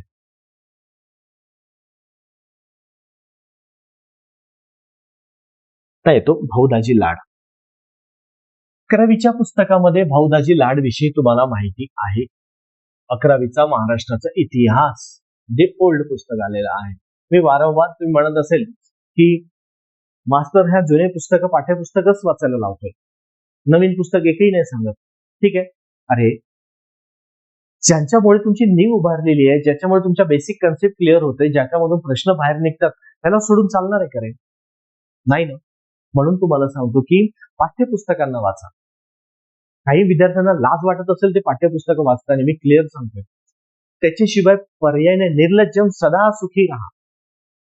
आलं लक्षात? त्याच्यामुळे लक्षात ठेवा की त्या पुस्तकांमधून अगदी पेज नंबर वाईज तुम्हाला प्रश्न निघत आहे. पेजा प्रत्येक तुम्ही प्रश्न सांगा, मी उत्तर सांगतो कुठल्या पेजवर आहे.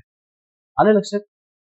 पण जर समजा असं होत असेल, कशाला मार्केटमध्ये भरपूर पुस्तक आहे, कुठलंच पुस्तक वाईट नाही, पण कोणत्या ठिकाणी कोणतं पुस्तक वाचायचं हे जर कळलं तुम्हाला, हे बेसिक वाचा आधी, त्याच्यानंतर मग पुढे बघा. मी आजही क्लासमध्ये मी तुम्हाला बेसिक पुस्तक वाचायला लावतो, पण कुठलंच पुस्तक सजेस्ट करत नाही घ्यायला, सध्या घेऊ पण नका म्हणतो. कारण सर्व पुस्तकांचा आढावा, सर्व पुस्तकांचं एक नोट स्वरूपामध्ये त्यांना काय एकदम साकृश काढून आम्ही स्वतः देतो विद्यार्थ्यांना, बरोबर. मी स्वतः मेहनत घेऊन त्यांच्यावरती मी नोट्स काढून देतोय त्यांना की एवढं एवढं करा. म्हणूनच प्रत्येक विद्यार्थी क्लासमधला कॉन्फिडंट आहे, त्याचे पूर्ण प्रश्न सुटतात. तो म्हणतोय की यार रिझल्टसाठी फक्त रिझल्ट ओरिएंटेड महत्वाचं आहे आपल्याला, टाइमपास नाही. प्रत्येकाच्या मेहनतीचा पैसा असतो, प्रत्येकाच्या घामाचा पैसा कुणाचा मला नकोय. जे आहे ते आहे. प्रत्येक सिलेबस मधला पॉइंट महत्वाचा आहे. एकतर बाप दाखव नाहीतर श्राद्ध कर, हाच मुद्दा महत्वाचा आहे. जसं आपण म्हणतो ना, अरे नाणं खणखणीत आहे, व्यवस्थित इमानदारीने शिकवतोय, इमानदारीने तुम्हाला फक्त माझं एकच ध्येय असतं, तुम्ही प्रामाणिकपणे इमानदारीने शिका, तुम्ही टाइमपास करू नका. लक्षात, कारण की पुढे तुम्हाला जायचं आहे, कोणालाही नाही हल्लेलं. म्हणून तुमच्यासाठी झटतोय ना, तुम्ही त्याचा आदर करा. ठीक, काही लागलं कधी पण तुम्हाला कुठला मुद्दा नाही समजला, तुमच्या पाठीशी उभा आहे, तुम्ही फक्त सांगा सर हा टॉपिक समजून सांगा आम्हाला, कमेंट्स मध्ये टाका, कधी फोन करा. तुम्हाला मी व्हिडिओद्वारे का होईना तुम्हाला लाईव्ह मध्ये घेऊन कशा पद्धतीने सांगायचं ते समजून जा, मी तुम्हाला सांगेन. आलं लक्षात. महाराष्ट्रातील सर्व विद्यार्थी तुम्ही हा व्हिडिओ बघत असाल तर प्रत्येक विद्यार्थ्यांनी कुठेही अभ्यासाला अडचण गेली बिनधास्त फोन करा. ठीक आहे, आले लक्षात. त्याच्यामुळे लक्षात घ्या. आणि प्रत्येक जिल्ह्यातला विद्यार्थी हा व्हिडिओ बघत असेल तर विद्यार्थी मित्रांनो नक्की फोन करून एकदा तरी काही अडचण असेल तरी नक्की बोला, कॉन्टॅक्ट मध्ये राहा. चल बघा आता पुढे. आता एक लक्षात घ्या, भाऊ दाजी लाड. आता भाऊ दाजी लाड तर पुस्तकात दिलेलं आहे. आता यांनी कशाविषयी काम केलेलं आहे भाऊ दाजी लाड विषयी? आता यांनी तर लक्षात घ्या, हे तर काम विधवा पुनर्विवाहाविषयी काम केलेलं आहे त्यांनी, हे तर तुम्हाला माहितच आहे. पण इथे लक्षात घ्या, स्त्री वृद्धाश्रम जर आपण म्हणत असेल तर कोणी कार्य केलं आहेत का महिलांविषयी, ते सुद्धा एकदा बघणं महत्वाचं असतं आपल्याला, बरोबर आहे. पुढचा मुद्दा की विधवा पुनर्विवाह तर तुम्हाला माहिती त्यांनी केलं, कोणी घडवून आणला, कधी झालेला होता, त्यासोबतसाठी कायदा कोणी केलेला आहे, 1856 तर कायदा केलेला आहे, त्यांचं अनुकरण नंतर मग विधवा पुनर्विवाह पहिला कधी घडून आलेला आहे, बरोबर आहे. त्याच्यानंतर पहिला घडून आलेला असेल तर कशा पद्धतीने झालेला आहे ते सुद्धा एकदा बघा, बरोबर आहे. तर त्यानुसार लक्ष, त्यावरती सह्या कोणी केल्या, निमंत्रण पत्रिका कोण, सर्व दिलेलं आहे त्यावरती. ठीक आहे, पुढे बघू. आता ख्रिस्ती धर्म. ख्रिस्ती धर्म म्हणजे त्यालाच आपण म्हणतो ख्रिश्चन धर्म.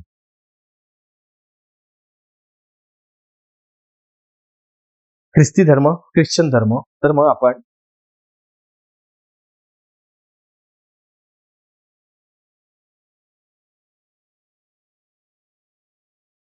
त्यानुसार लक्षात घ्या. आता ख्रिस्ती धर्म म्हणजेच काय, आता एक लक्षात घ्या, ख्रिश्चन धर्माचा प्रसार, तुम्हाला बघा प्रश्न कसे आलेले आहेत. ख्रिश्चन धर्माचा प्रसार करण्यासाठी भारतात आलेली मिशनरी आलेल्या आहेत भारतामध्ये, आणि त्यातही Scottish missionary, American missionary, British, परत कुठल्या अमेरिकन मिशनरी आलेल्या होत्या, स्कॉटिश मिशनरी. मग ह्या सर्व मिशनरी भारतामध्ये आल्या, त्या प्रत्येक ठिकाणी त्या पसरल्या गेलेल्या, एका ध्येयाने पछाडलेल्या होत्या की भारतामध्ये ख्रिश्चन धर्माचा प्रसार करायचा, बरोबर. मग त्यानुसार एक लक्षात घ्या, ख्रिश्चन धर्माचा प्रसार करायचा आहे भारतामध्ये, हे एक येतं. मग पुढचा मुद्दा असाही एक प्रश्न तयार होतो तुम्हाला की ज्या वेळेस त्यांनी ख्रिश्चन मिशनरी जर समजा त्यांनी लागू करायचं किंवा पुढे जायचं म्हटलं, बरोबर आहे, मग या सुद्धा लक्षात ठेवा की यांनी त्याचं माध्यम काय निवडलं असेल, बरोबर. आणि ते माध्यम जर विचार केला आपण तर त्या माध्यमाचा विचार एक लक्षात घ्या की हे माध्यम निवडण्याचं कारण होतं की त्यांचं मुलींना, बघा मुलींसाठी शाळा सुरू करणे, आणि लक्षात, मुलींना शाळा सुरू करणे हे होतं त्यांचं, बरोबर आहे. म्हणजे हिंदू मुलींची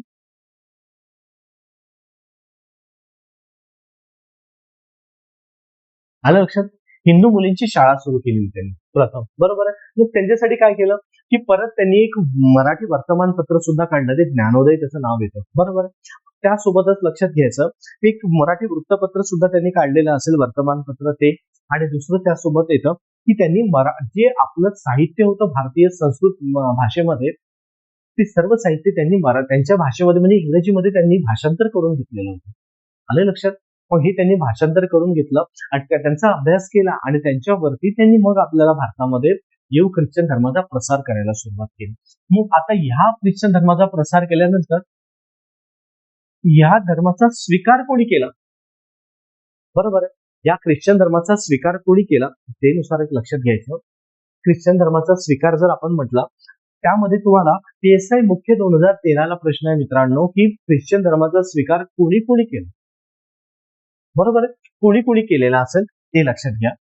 त्यामध्ये पंडिता रमाबाई येतं प्रश्न आलेला आहे आणि इतरही त्यांच्या सोबत आहे की ज्यांच्या सोबत त्यांनी ज्या व्यक्तींनी महाराष्ट्रामध्ये ख्रिश्चन धर्माचा प्रसार केलेला होता.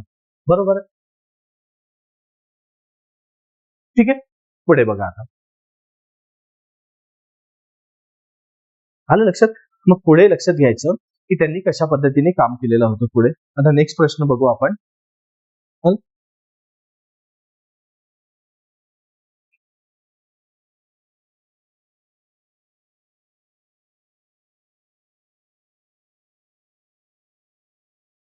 ठीक आहे. म्हणजेच तुम्हाला भाऊदाजी लाड व्यवस्थित अभ्यास करणं गरजेचे आहे. ठीक आहे. पुढे बघा. ठीक आहे.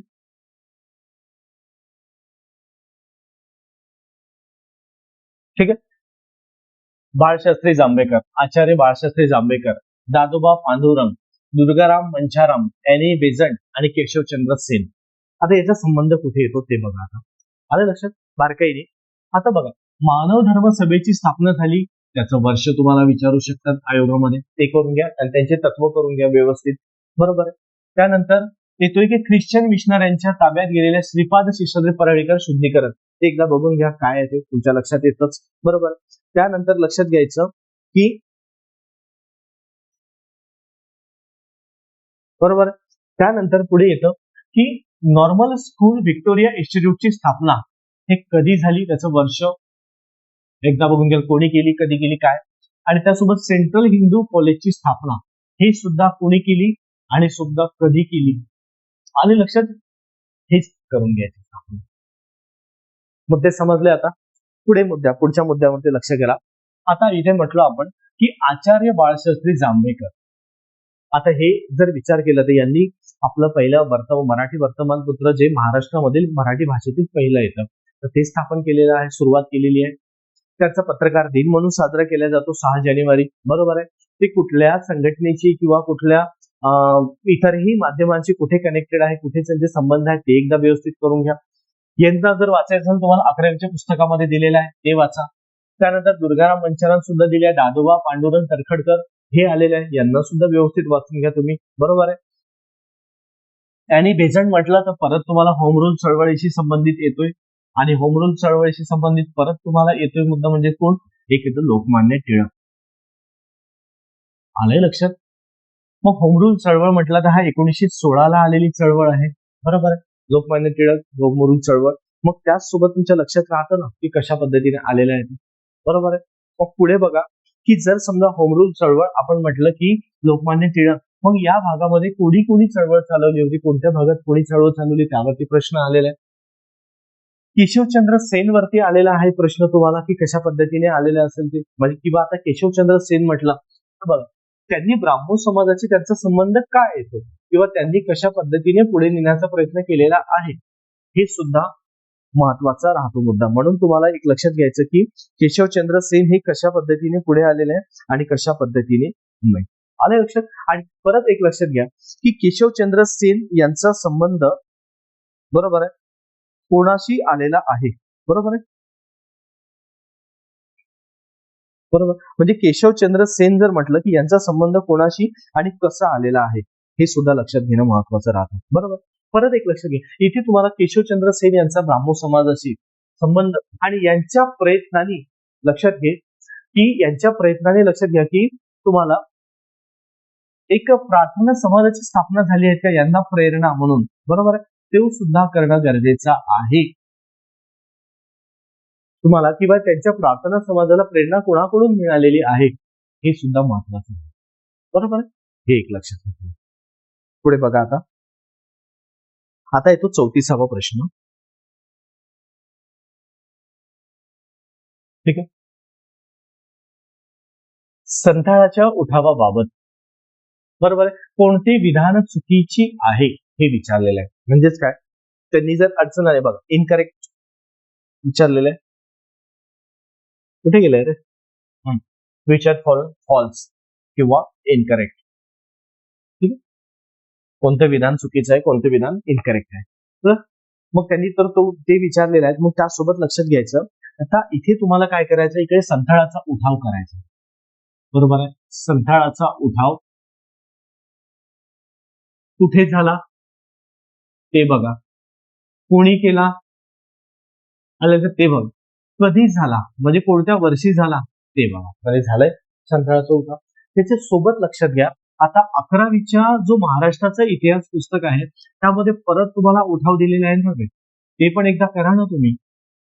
म्हणजेच काय, कोळ्यांचा उठाव, भिल्लांचा उठाव, शेतकऱ्यांचा उठाव दिलेला आहे. पण हे सर्व उठाव करा. त्यासोबत वासुदेव बळवंत फडके यांनी सुद्धा पुढाकार घेतलेला आणि त्यासोबतच तुम्हाला रंगो बापूजी गुप्ते यांनी सुद्धा उठाव केलेला होता. यांनी सुद्धा 1857च्या उठावामध्ये सहभाग हे सुद्धा करून घ्या. हा संबंध परत यांच्याशी येऊन जातो. चला पुढे जाऊ बघा.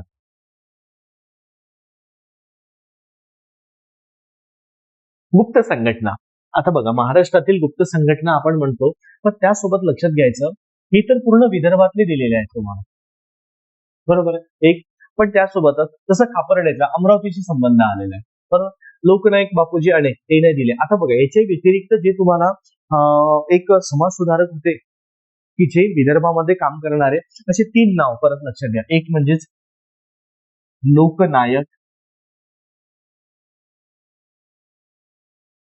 लोकनायक बापूजी अणे आलेलं एक नाव.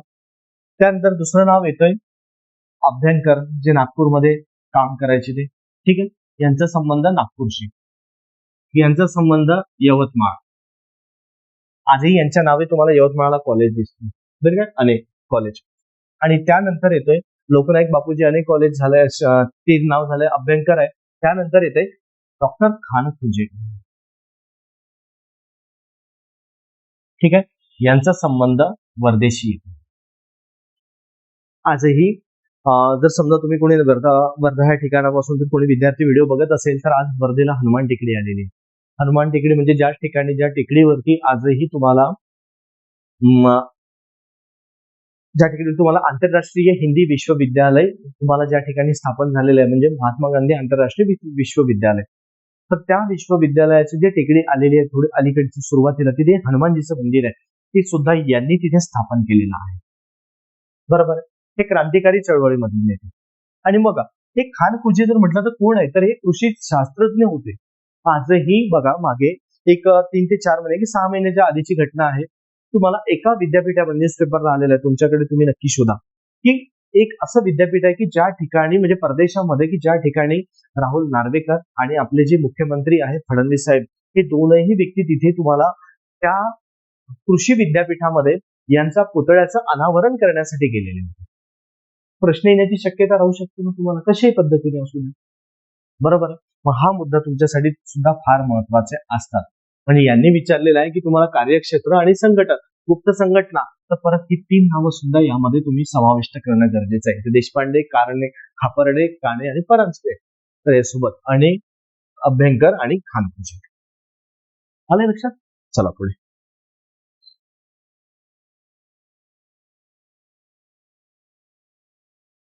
आता वृत्तपत्र लक्षात घ्या. त्यांनी काय म्हटलं, गोपाळ गणेश आगरकरांशी कोणती वृत्तपत्रे संबंधित होती. बरोबर. मग आता हा प्रश्न जर विचार केला आपण तर ते एक लक्षात घ्या की पुढे सुद्धा याच्या व्यतिरिक्त तुम्हाला एक असाच एक प्रश्न पण आलेला होता. बरोबर आहे. इथे जर विचार केला आपण तर नक्कीच पहिले 3 वृत्तपत्र येतात. कारण लक्षात घ्या, केसरी व मराठा हे टिळक काम करायचे, पण याच्यासोबत एका वृत्तपत्राचं परत त्यांच्याकडे नेतृत्व होतं, तेच म्हणजे गोपाळ गणेश आगरकरांकडे. आले लक्षात? म्हणजे एक लक्षात घ्या, एक वऱ्हाड समाचार सुद्धा आणि सुधाकर सुद्धा त्यांनी सुरुवात. मग आता सुधाकर हे कधी सुरू केलं त्यांनी? ज्या वेळेस आता टिळक आणि आगरकरांमध्ये बघा कसा संबंध, एक मतभेद झालेले. टिळक आणि आगरकर.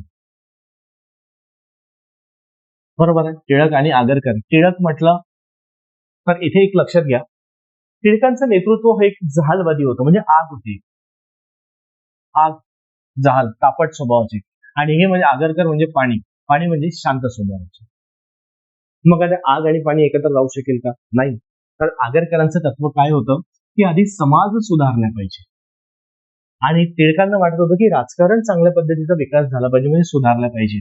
म्हणजे यांना हा दोघांमधला आला मतभेद, आणि हेच इथे मग हे क्रॉसमध्ये गेले आणि आगरकरांनी सरळ सरळ आपला रस्ता वेगळा काढला. यांनी संपादक पद सोडून दिलं आणि स्वतःचं वृत्तपत्र सुरू केलं. तेच म्हणजेच कुठलं असं सुधारक. कळला का? आणि मग लक्षात ठेवा की आगरकरांनी मग तिन्ही, म्हणजे हे प्रश्न कसा आलेला आहे, कोणते संबंधित होते म्हटलंय, बरोबर आहे.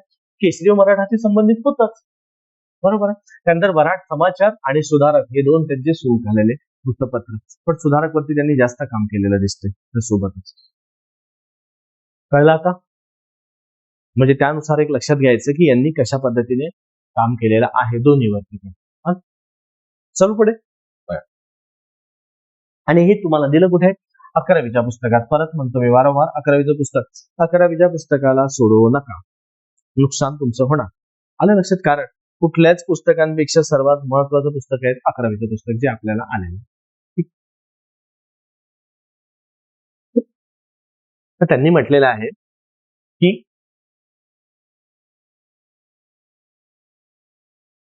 बरोबर, त्यांनी म्हटलं की खालील विवरणावरून व्यक्ती ओळखा. म्हणजेच काय, हे जे व्यक्ती दिलेलं आहे, बरोबर आहे, व्यक्ती ओळखा म्हटलंय त्यांनी. मग आता एक एक लक्षात घ्यायचं की यामध्ये एक मराठी व्यक्ती ह्या तिन्ही गोष्टीशी संबंधित आहे का रे? वरच्या तिन्ही गोष्टीशी नाही, बरोबर आहे. मराठी व्यक्ती आहे कुठे? काँग्रेस अधिवेशनाशी, म्हणजे गोपाळकृष्ण गोखले कटले इथलेच. ऑप्शन बघा, कटले की नाही? पहिलं गोपाळकृष्ण गोखले अध्यक्ष होते काँग्रेस अधिवेशनाचे, पण त्यांनी कुठल्या ह्या वरच्या तीन घटनांशी काहीही संबंध नव्हता त्यांचा. आणि मग त्यानंतर राहिले कोण? तीन. आणि तीनही व्यक्तींनी काँग्रेसचं अधिवेशनाचे अध्यक्षपद भूषविलेलं आहे. म्हणजे हा मुद्दा एक बरोबर येतोय, बरोबर. ईस्ट इंडिया असोसिएशनची स्थापना केली, ते एक महत्वाचं. त्यानंतर बॉम्बे असोसिएशनची स्थापना केली, कारण बॉम्बे असोसिएशन म्हटलं तर हे पहिली महाराष्ट्रातील राजकीय संघटना म्हणून ओळखलं जातं ना. यांचा उद्देशच तो होता राजकीय संघटना. आलं लक्षात? म्हणजेच विचार करा, तो पण एक संबंध आलेला आहे. आणि इंडिया नावाचं वृत्तपत्र फक्त एका व्यक्तीचं येतं, तेच म्हणजेच दादाभाई नौरोजी. मग आता इथे लक्षात घ्या की त्यांनी ईस्ट इंडिया असोसिएशन मध्ये सुद्धा सदस्यत्व होतं, त्यांनी बॉम्बे असोसिएशन मध्ये सुद्धा सदस्यत्व होतं. त्याचसोबतच दादाभाई नौरोजींनी इंडिया नावाचं वृत्तपत्र पण काढलेलं होतं. मग तुम्ही विचार करा, प्रश्न दादाभाई नौरोजीवरती आहे पुढे. कळलं? आणि 11वीच्या इतिहासामध्ये पुस्तकामध्ये दिलेला आहे तुम्हाला, काँग्रेस अधिवेशनामध्ये. चला पुढे बघा. तुम्हाला त्यांच्यासोबत आता बघा, हा महत्वाचा मुद्दा येतो. म्हणजे मला इथे नाहीये ते महत्वाचे नाहीये, महत्वाचा मुद्दा कुठे येतो की दादाभाई नौरोजींचा अभ्यास करणं गरजेचं आहे तुम्हाला, फिरोजशाह मेहतांचा अभ्यास करणं गरजेचं आहे, दिनशा वाच्छा सुद्धा करणं गरजेचं आहे, आणि गोपाळकृष्ण गोखले सुद्धा. कारण गोपाळकृष्ण गोखले तर ब्रिटिश कायदे मंडळामध्ये त्यांनी तर अर्थसंकल्पावरती चर्चा करणारे व्यक्ती होते. ते एकमेव की ज्यांनी पहिल्यांदा चर्चा केलेली असेल ते व्यक्ती. आलं लक्षात? चला पुढे.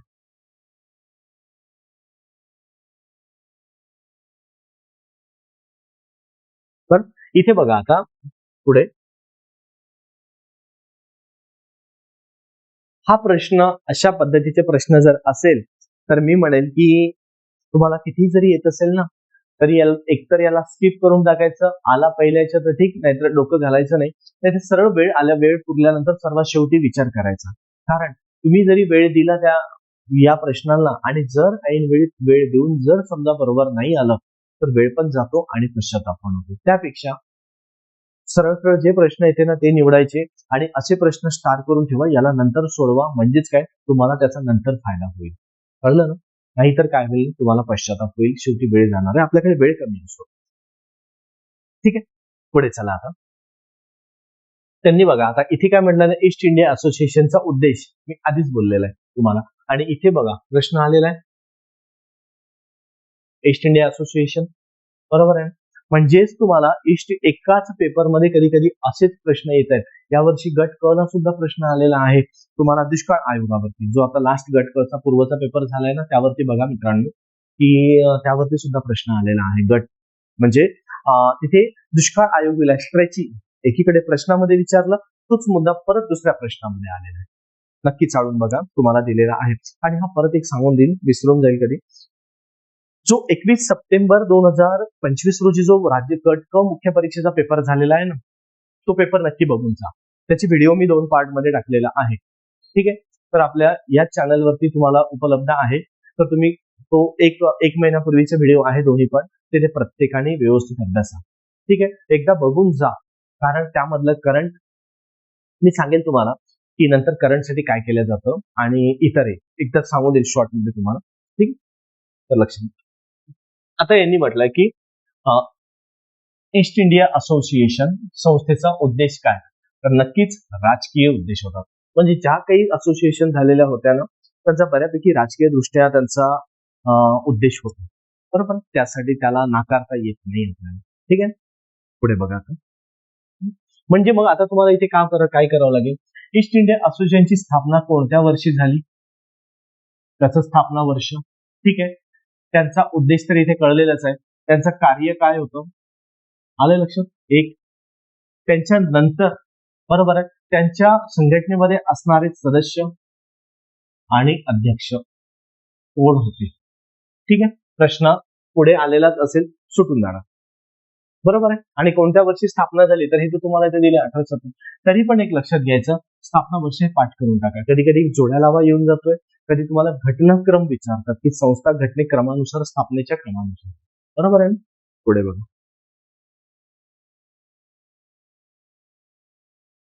आता बॉम्बे प्रेसिडेन्सी, आता एक लक्षात घ्या, बॉम्बे प्रेसिडेन्सी असोसिएशन ज्याला संबंधित व्यक्ती विचारलेल्या आहेत. एक पहिला मुद्दा एक सांगतो, बॉम्बे प्रश्न आलेला आहे तुम्हाला. बॉम्बे प्रेसिडेन्सी आधी बॉम्बे असोसिएशन होती. आता प्रश्न आहेच तुम्हाला, बरोबर आहे. त्याचं रूपांतर प्रेसिडेन्सी म्हणजे बॉम्बे प्रेसिडेन्सी असोसिएशन, म्हणजे फक्त शब्द कोणता लावला, हा प्रेसिडेन्सी. बॉम्बे आणि असोसिएशन जशाने तसंच. ठीक आहे, मग एक लक्षात घ्या, जेव्हा आपलं राष्ट्रीय काँग्रेस अधिवेशन पहिलं म्हणजे आपलं स्थापना झाली 1885 ला, बरोबर आहे. तर त्याच वेळेस जेव्हा आपली राष्ट्रीय काँग्रेसची स्थापना झाली ना, तर त्याच वर्षी लक्षात घ्या की या स्थापनेच्या वर्षी पुण्यामध्ये होणार होतं ते अधिवेशन. पण पुण्यामध्ये जेव्हा काही कारणास्तव नाही होऊ शकलं, बरोबर आहे, तर त्यावेळेस त्यांनी काय केलेलं होतं, यावेळेस नाही होऊ शकलं, लक्षात घ्या की त्या अधिवेशनाचा जर विचार केला, त्याची जबाबदारी म्हणजे पुण्यामध्ये कोलाराची साथ होती म्हणून नाही होऊ शकला, अशा वेळेस त्यांना मुंबईला स्थलांतर करावं लागलं. ते अधिवेशन भरवण्यासाठी जर कोणी जबाबदारी स्वीकारली असेल, तर त्याचं बॉम्बे प्रेसिडेन्सी असोसिएशन यांनी त्या अधिवेशनाचं त्यांनी आयोजन केलेलं होतं. आलं लक्षात, पेपरला प्रश्न आलेला आहे. पुढे आता या प्रश्ना संदर्भात येतो, कोण व्यक्ती संबंधित होत्या. आता बघा, आयोगाने जर प्रश्न विचार केला आपण, तर कोण व्यक्ती संबंधित होत्या, बरोबर, कशा संदर्भात येतोय, तर हा येऊनच जातो तुम्हाला. बरोबर, इथे येतो तो जर बीसीडी आयोगाने, म्हणजेच कोण होतं, फिरोजशाह मेहता, तय्यबजी आणि तिलमी होतेच. बरोबर आहे, इथे सुद्धा प्रश्न एलिमिनेट कसा करता येईल लक्षात घ्या. ज्या काही मवाळवादींनी स्थापन केलेल्या संस्था होत्या ना, त्यामध्ये बऱ्यापैकी महाराष्ट्रीयन व्यक्ती नव्हते, सदस्यत्व त्यांना होतं. यामध्ये ना पारसी लोक जास्त होते, बरोबर आहे, पारसी व्यक्ती. मग आता हे सर्व पारसी आणि मुस्लिम येतात. आता तेलंग म्हणाल तुम्ही, बरोबर, हे सुद्धा मराठी. पण जास्त तेलंग शिवाय तुम्हाला मराठी माणूस कुठला दिसतो का, बघा ना, ना गोखले ना आगरकर.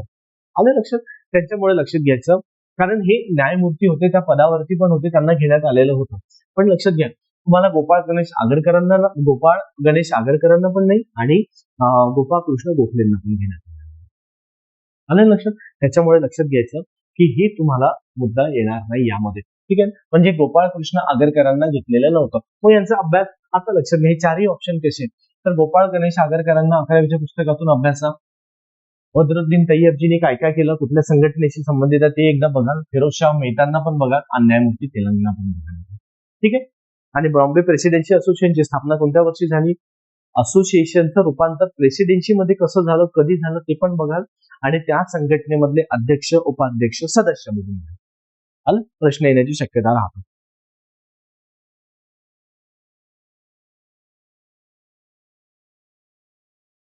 त्यानंतर लक्षात घ्या 1911 ते 1921 या दशकामध्ये लोकसंख्या वाढ ऋणात्मक होती म्हणजे कमी होती. हा प्रश्न मी नोट्समध्ये दिलेला आहे. ठीक आहे, चला पुढे. त्यानंतर कृषी बाजार महामंडळाची स्थापना जर विचार केला तर हा या प्रश्नामध्ये आयोगाने उत्तर दिलेलंच आहे, बरोबर आहे. पण एक लक्षात घ्या, याचं उत्तर जे आयोगाने दिलं ना तर ते चुकीचं म्हणजे असं चुकीचं म्हणता येणार नाही. पण लक्षात घ्या, त्यांच्या वेबसाईटवर जर गेलं आपण ऑफिशियल तर 1900 ठीक आहे 1900 तुम्हाला 84 हे वर्ष दिसतं. ठीक आहे, तर त्यामध्ये तुम्हाला दिसतं तर ते एकदा बघून घ्याल, तुमच्या लक्षात येतच. ठीक आहे, चला पुढे बघून.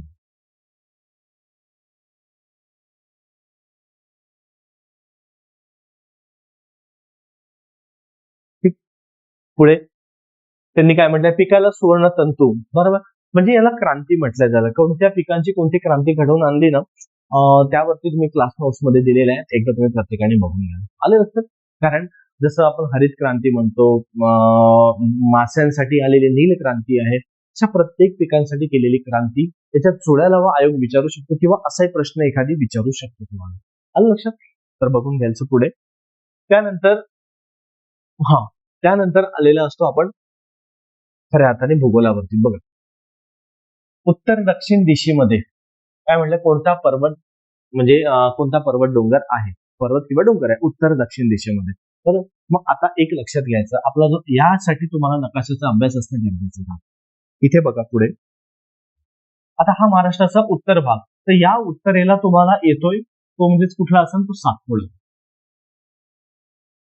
मग जर समजा सातपुडा उत्तरेला येतोय, मग त्याची दिशा कशी असणार आहे, पश्चिम ते पूर्व, म्हणजे आलेल्या पश्चिम ते पूर्व. लक्षात, मग सातपुडा याचं उत्तर जर म्हटलं सातपुडा येईल का, नाही. त्यांनी विचारलं कोणतं आहे, उत्तर दक्षिण. ठीक आहे, त्यानंतर जर आपण म्हटलं दुसरा ऑप्शन शंभू महादेव. शंभू महादेव हा म्हटलं तर सह्याद्रीची उपरांग आलेली आहे. त्याचाही क्रम कसा आलेला आहे, इकडे पूर्व ते पश्चिम. मग शंभू महादेव येईल का, नाही. त्यानंतर सातमाळा जर म्हणा, सातमाळा पण नाही ना, सातमाळा सुद्धा म्हटलं तर सह्याद्रीची उपरांग आलेली आहे, सातमाळा अजिंठा, मग ते पण येईल का, नाही. म्हणजे इथे समजा सातमाळा आलेला आहे, हा सुद्धा पूर्व आपलं पश्चिम ते पूर्व आलेला आहे. ठीक आहे, मग आता यामध्ये एक लक्षात घ्यायचं, तुम्हाला आलेला असा हा भाग म्हणजे उत्तर दक्षिण सह्याद्री. कारण बघा, उत्तरेकडून ते दक्षिणेकडून आणि त्यांनी तेच विचारलेलं आहे, उत्तर दक्षिण दिशेत कोणता पर्वत आहे, म्हणजे आपलं उत्तर येणार सह्याद्री. आता एक लक्षात घ्या, हे तर झालं उत्तर. ठीक आहे, समजून सांगण्याचं पाठ. त्याच्या पलीकडे लक्षात घ्या, त्यांनी सातपुडा म्हटलेला आहे, बरोबर. मग सातपुड्याची उपरांग पण आपल्याला परत महाराष्ट्रामध्ये प्रश्न आलेला आहे, बरोबर आहे. अस्तंभच्या पूर्वेला ठीक आहे कोणती रांग येतं, तर त्यामुळे लक्षात घ्या, इथे तुम्हाला परत गाविलगड येतं ना रे. ठीक आहे, मग गाविलगड मधलं उच्च शिखर वैराट येतं 1177, हे त्याची विचारलेलं आहे तुम्हाला. परत सातपुड्यामध्ये परत महाराष्ट्रातील म्हटलं तर अस्तंभा डोंगर रांग आलेली आहे. मग सह्याद्री मधल्या ह्या तीनही रांग आलेल्या असतात तुम्हाला, शंभू महादेव, सातवाडा अजिंठा आणि हरिश्चंद्र बालाघाट. मग याच्यावरती प्रश्न तुम्हाला नकाशामध्ये विचारणार, त्या रांगेमधलं थंड हवेचं ठिकाण, त्या रांगेमधलं तुम्हाला तीर्थक्षेत्र आणि त्या रांगेमधून उगम पावणारी नदी किंवा त्या रांगेमधून त्यांचं सर्वोच्च शिखर पण विचारू शकतात, बरोबर आहे. म्हणून व्यवस्थित अभ्यासा. यांच्यावरती नदीचा तर प्रश्न आलेलाच आहे, यांच्या मध्ये मध्ये तुम्हाला नदीने विभागला गेलेला आहे, तुम्हाला प्रश्न आलेलाच आहे, पण तरी एकदा व्यवस्थित अभ्यास करा. आणि सरळ तुम्हाला चौथीच्या पुस्तकात दिलेलं आहे, चौथीचा महाराष्ट्राचा भूगोल वाचून घ्या.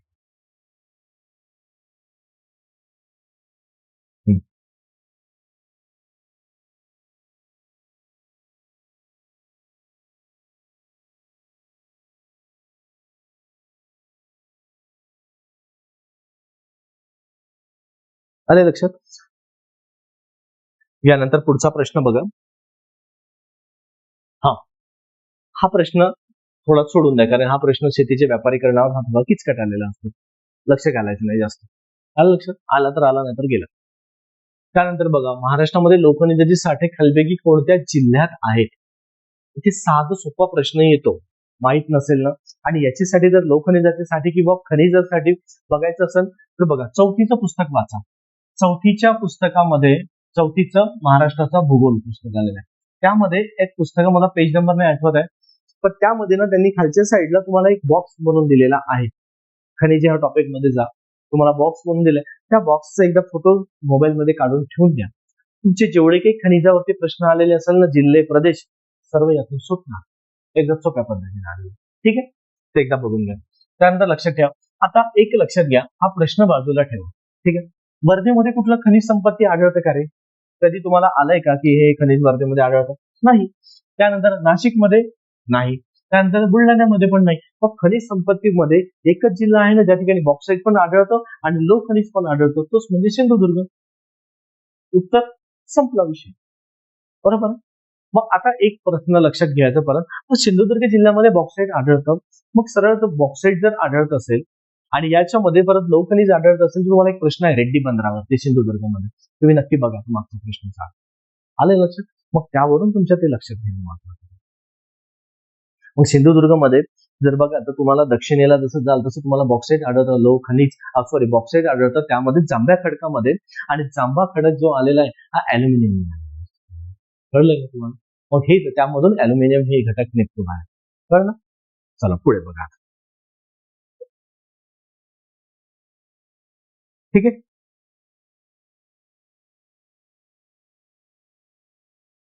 हा पेज नंबर 33 बघा. ठीक आहे, पेज नंबर 33 वरती आहे. एकदा बघून घ्या, याचं उत्तर तुम्हाला मिळेल. आणि हा रिपीट प्रश्न आहे, STI मुख्य 2021 ला आलेला. हा म्हणजे हा वरचा.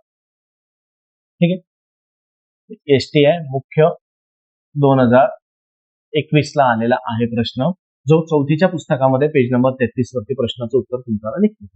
ठीक आहे, चला पुढे. महाराष्ट्रातील शेती संदर्भात, ठीक आहे, जाऊ द्या याला नाही. पर्यटनाचा वाटा चालू घडामोडीशी संबंधित येतोय. भारताच्या पश्चिम किनारपट्टीवरती आता बघा, हे समजा जर आपण पश्चिम किनारपट्टी पूर्व किनारपट्टी बघितली, बरोबर आहे, म्हणजे याच ठिकाणी जर समजा त्यांनी कोलकाता जर हे बंदर विचारलं, बघा प्रश्न काय आलेला आहे, पश्चिम किनारपट्टीवरील एक एक बंदर बघा. कोलकाता कुठे येणार? पश्चिम बंगालमध्ये, बरोबर. त्यानंतर कांडला कुठे येणार? गुजरातमध्ये कांडला बंदर. हल्दिया कुठे येणार? हल्दिया कोलकात्याच्या जवळच येणार तुम्हाला हल्दिया, बरोबर. त्यानंतर आलेलं चेन्नई. चेन्नई कुठे येणार तुम्हाला? पूर्व किनारपट्टीवरतीच, आंध्र प्रदेशमध्ये. मग राहिलं कुठलं आहे? एकच आहे ना पूर्व पश्चिम किनारपट्टीवरती, बरोबर. मग यालाच प्रश्न दुसराही उलटा होतो की खालीपैकी पूर्व किनारपट्टीवरील बंदर, बरोबर आहे, किंवा पूर्व किनारपट्टीवरील बंदर नाही असे कोणते बंदर की जे पूर्व किनारपट्टीवरती नाही. म्हणजे हा प्रश्न कुठला येणार? तसा जर आला तर कांडला बाहेर पडणार, बरोबर आहे. पूर्व किनारपट्टी हा पूर्व किनारपट्टीवरती नसणार कांडला, कारण कांडला हे गुजरातमध्ये येतं पश्चिम किनारपट्टीवरती, बरोबर. म्हणजे हे नकाशामध्ये तुम्हाला दिलेलं आहे क्लास नोट्स मध्ये व्यवस्थित, तर तुम्ही अभ्यासन घ्या. ठीक आहे, पुढे बघा. आणि हा सुद्धा प्रश्न रिपीट आहे कंबाईन प्री 2018 ला. कंबाईन प्री 2018 ला हा प्रश्न रिपीट आलेला आहे तुमच्याकडे. ठीक आहे, त्यामुळे बघा इथे काय म्हटलंय, महाराष्ट्रामध्ये मे महिन्यात सरासरी तापमान सर्वात जास्त येते, बरोबर. तर ते एकदा तुम्ही बघून घ्याल साधारणतः कुठे असतं आपल्या, तुम्हाला साधं लॉजिकली प्रश्न सुटतात असे. किनारपट्टीचा प्रदेश कटला, पश्चिम महाराष्ट्र कटला, पूर्व विदर्भ मराठवाडा आहे, तर मराठवाड्यामध्ये पूर्व विदर्भामध्ये नक्कीच प्रश्न आलेला. ठीक आहे, पुढे बघा. भिलाई लोह आणि पोलो उद्योग राज्यात कोणते असतात? आता एक बघा, 5वीच्या पुस्तकामध्ये तुम्हाला उद्योग हा टॉपिक आहे, तिथे तुम्हाला याचा प्रश्न निघणार. आणि कोणते उद्योग आहे, आणि याच्यापूर्वी सुद्धा येऊन गेलेला आहे उद्योगांवरती. ठीक आहे, तर पुढे लक्षात घ्यायचं. ठीक आहे, तर पुढे लक्षात घ्या. पुढे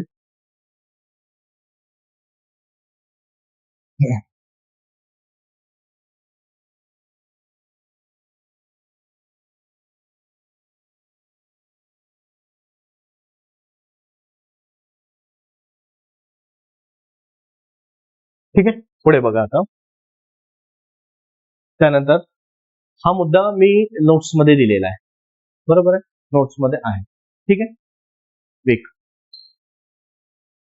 ग्रामीण भागातील लोकसंख्या सतत हाही नोट्स मध्ये दिलेला आहे तुम्हाला. ठीक आहे, महाराष्ट्राच्या हवामानावरती दिलेला आहे. आता ह्या टेकड्या इथे लक्षात घ्यायचं तुम्ही. ठीक आहे, महाराष्ट्राच्या हवामानावरती खालीपैकी कोणत्या प्राकृतिक रचनेचा सर्वात जास्त परिणाम झालेला आहे असं म्हटलंय त्यांनी, बघा.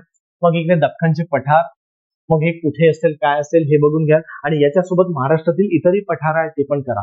सासवडचे पठार, दौंडचे पठार, जतचे पठार, हे सर्व करा, जोड्या लावा. पठार आणि जिल्हा आणि नकाशासोबत, कारण नकाशामध्ये पण विचारू शकतो आयोग, कधी पण सांगता येत नाही.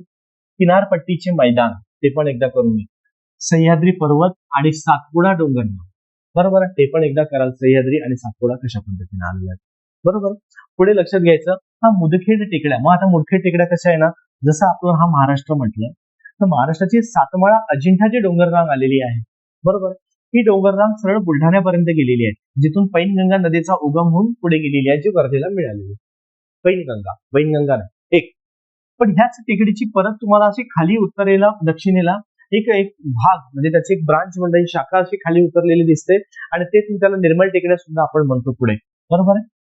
पण तिथे जेव्हा नांदेडमध्ये जाताय ना, तेव्हा तुम्हाला मुदखेड टेकड्या म्हणून ओळखल्या जाते नांदेडमध्ये, त्याच टेकड्यांना ह्या आलेल्या मुदखेड टेकड्या, बरोबर आहे. महाराष्ट्राच्या भूगोलामध्ये येतो. परत उकाई. मग आता तुम्हाला लक्षात घ्यायला रे, इथे तुम्हाला काय करणं गरज आहे, गुजरात मधील जर राज्यातील उकाई हा प्रकल्प कोणत्या नदीवर आहे, इथे तापीवरती दिलेला आहे. पण तुम्हाला एक लक्षात घ्यायचं, ह्या चारही नद्या जर म्हणाल तर तुम्हाला पश्चिम वाहिनी आहे, बरोबर आहे. खंबातच्या आखातामध्ये येऊन मिळणाऱ्या नद्या आहेत. मग एक लक्षात घ्या की नर्मदा नदी व्यवस्थित करायची एकदम बारीक, ठीक आहे. मग ही नदी सुद्धा कर्कवृत्ताला दोनदा ही क्रॉस करून जाणारी नदी आहे, हे सुद्धा व्यवस्थित करायचे. त्यानंतर तापी नदी सुद्धा करा आणि साबरमती सुद्धा करा व्यवस्थित नदी, कारण ह्या चारही नद्या पश्चिम वाहिनी आहे. सरळता प्रश्न तयार होतो, खालपैकी कोणत्या नद्या पश्चिम वाहिनी आहे, बरीचपैकी सर्व प्रश्न येऊ शकतो होतो तयार. तर त्यामध्ये लक्षात घ्यायचं की ह्या चारही नद्या त्याच पद्धतीने व्यवस्थित अभ्यासा, बारकाईने, आणि कुठे जायची गरज नाही. तुम्हाला सरळ 5वीच्या पुस्तकात पण नद्या दिलेल्या आहेत. आलं लक्षात. आपल्या कंबाईनच्या पातळीवरती प्रश्न सुटेल एवढा तरी तुम्हाला डेटा पाठ्यपुस्तकातून मिळतो. 20 ते 25%, 30% तुमचा पार्ट पाठ्यपुस्तकातून कव्हर होतो मित्रांनो, तेवढा वाचा. राहिलेला भाग हा तुम्ही तुमच्या सोर्सनुसार वाचा, किंवा ज्या विद्यार्थ्यांना वाटतं की मला चांगल्या पद्धतीने अजून व्यवस्थित करायचं, तर नक्कीच क्लास आपली बॅच सुरू आहे. बॅच मध्ये तुम्ही जॉईन करून तुमचे राहिलेले सर्व मुद्दे एकदम बारकाईने, एवढं जर विद्यार्थी मित्रांनो खरंच एका वर्षात पोस्ट पाहिजे असेल ना, विद्यार्थी मित्रांनो सांगतो ना, त्या पद्धतीने प्लॅनिंग करा. पोस्ट तुमच्या हातात, म्हणजे 2026 वर्ष तुमच्याचसाठी असणार आहे. आले लक्षात. नाही तर पंचवार्षिक योजना चालत राहील, वर्षानुवर्ष पुढे जात राहील, आणि तुमची मेहनत ही मेहनतच करत राहणार.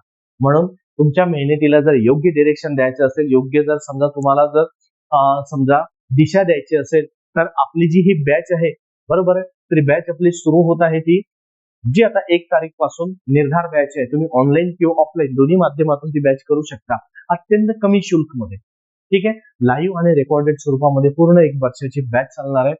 त्यामध्ये भरपूर तुम्हाला मिळणार आहे. विद्यार्थी प्रत्येक रविवारी सुद्धा आपण एक डाऊट सेशन पण घेणार आहे, आणि ते डाऊट सेशन तुम्हाला कशा पद्धतीने करता येईल हे सगळे तुम्हाला, म्हणजे प्रत्येक मुद्दा, प्रत्येक अडचण तुमची सोडवल्या जाणार आहे. अगदी लहान बाळाला कसं बसून समजून अशा पद्धतीचे तुमचे डाऊट क्लिअर होईपर्यंत तुम्हाला सांगेल. काळजी करू नका, ठीक आहे.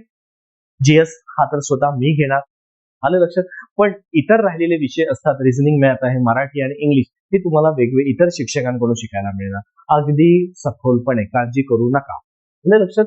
ज्या विद्यार्थ्यांना वाटतं त्या विद्यार्थ्यांनी नक्कीच खाली दिलेली ऍप आहे, त्या ऍप इन्स्टॉल करा. त्यावरती तुम्हाला निर्धार बॅच दिलेलीच आहे. प्रत्येकाने जॉईन करा, आणि 1 तारखेपासून पहिल्या दिवसापासूनच ते बॅच स्टार्ट होतात. अगदी अभ्यास सिलेबस पासून तुमचं घेईल, काळजी करू नका, व्यवस्थित बारकाईने घेऊन जाणार, ठीक आहे. चालेल विद्यार्थी मित्रांनो, पुढच्या व्हिडिओसाठी बघा, आपण भेटूच. त्यासोबत लक्षात घ्यायचं, तुम्ही 11वी 12वी इकॉनॉमिक्स साठी तुम्हाला काय वाचायचं असेल तर फक्त 11वी 12वीचे पुस्तक वाचून जा, इकॉनॉमिक्स, आणि हे नवीन. आलं लक्षात. जे महत्वाचे टॉपिक दिलेले आहे सिलेबस मध्ये तेवढे व्यवस्थित करून जा. आणि हा व्हिडिओ ज्या विद्यार्थी मित्रांपर्यंत पोहोचलेला असेल, आणि ज्यांनी चॅनलला सबस्क्राईब केलेलं नसेल त्यांनी नक्कीच सबस्क्राईब करा, लाईक पण करा, आणि शेअर सुद्धा करत चला. कारण तुमचा एक शेअरनी केल्याने तुमचा एका विद्यार्थ्यापर्यंत पोहोचत असेल तर एक पाऊल पुढे टाकण्याचा प्रयत्न करा. आणि विद्यार्थी मित्रांनो, जसे सहकार्य करत आलेले आतापर्यंत, तसं भरपूर तुमच्या पद्धतीने भरपूरपणे तुम्ही सहकार्य करा. पुढे सुद्धा आपल्याला याच्यापेक्षा जास्त कसं देता येईल हे नक्कीच विचार करत राहणार. विद्यार्थी मित्रांनो, थांबतो आता आपण इथे.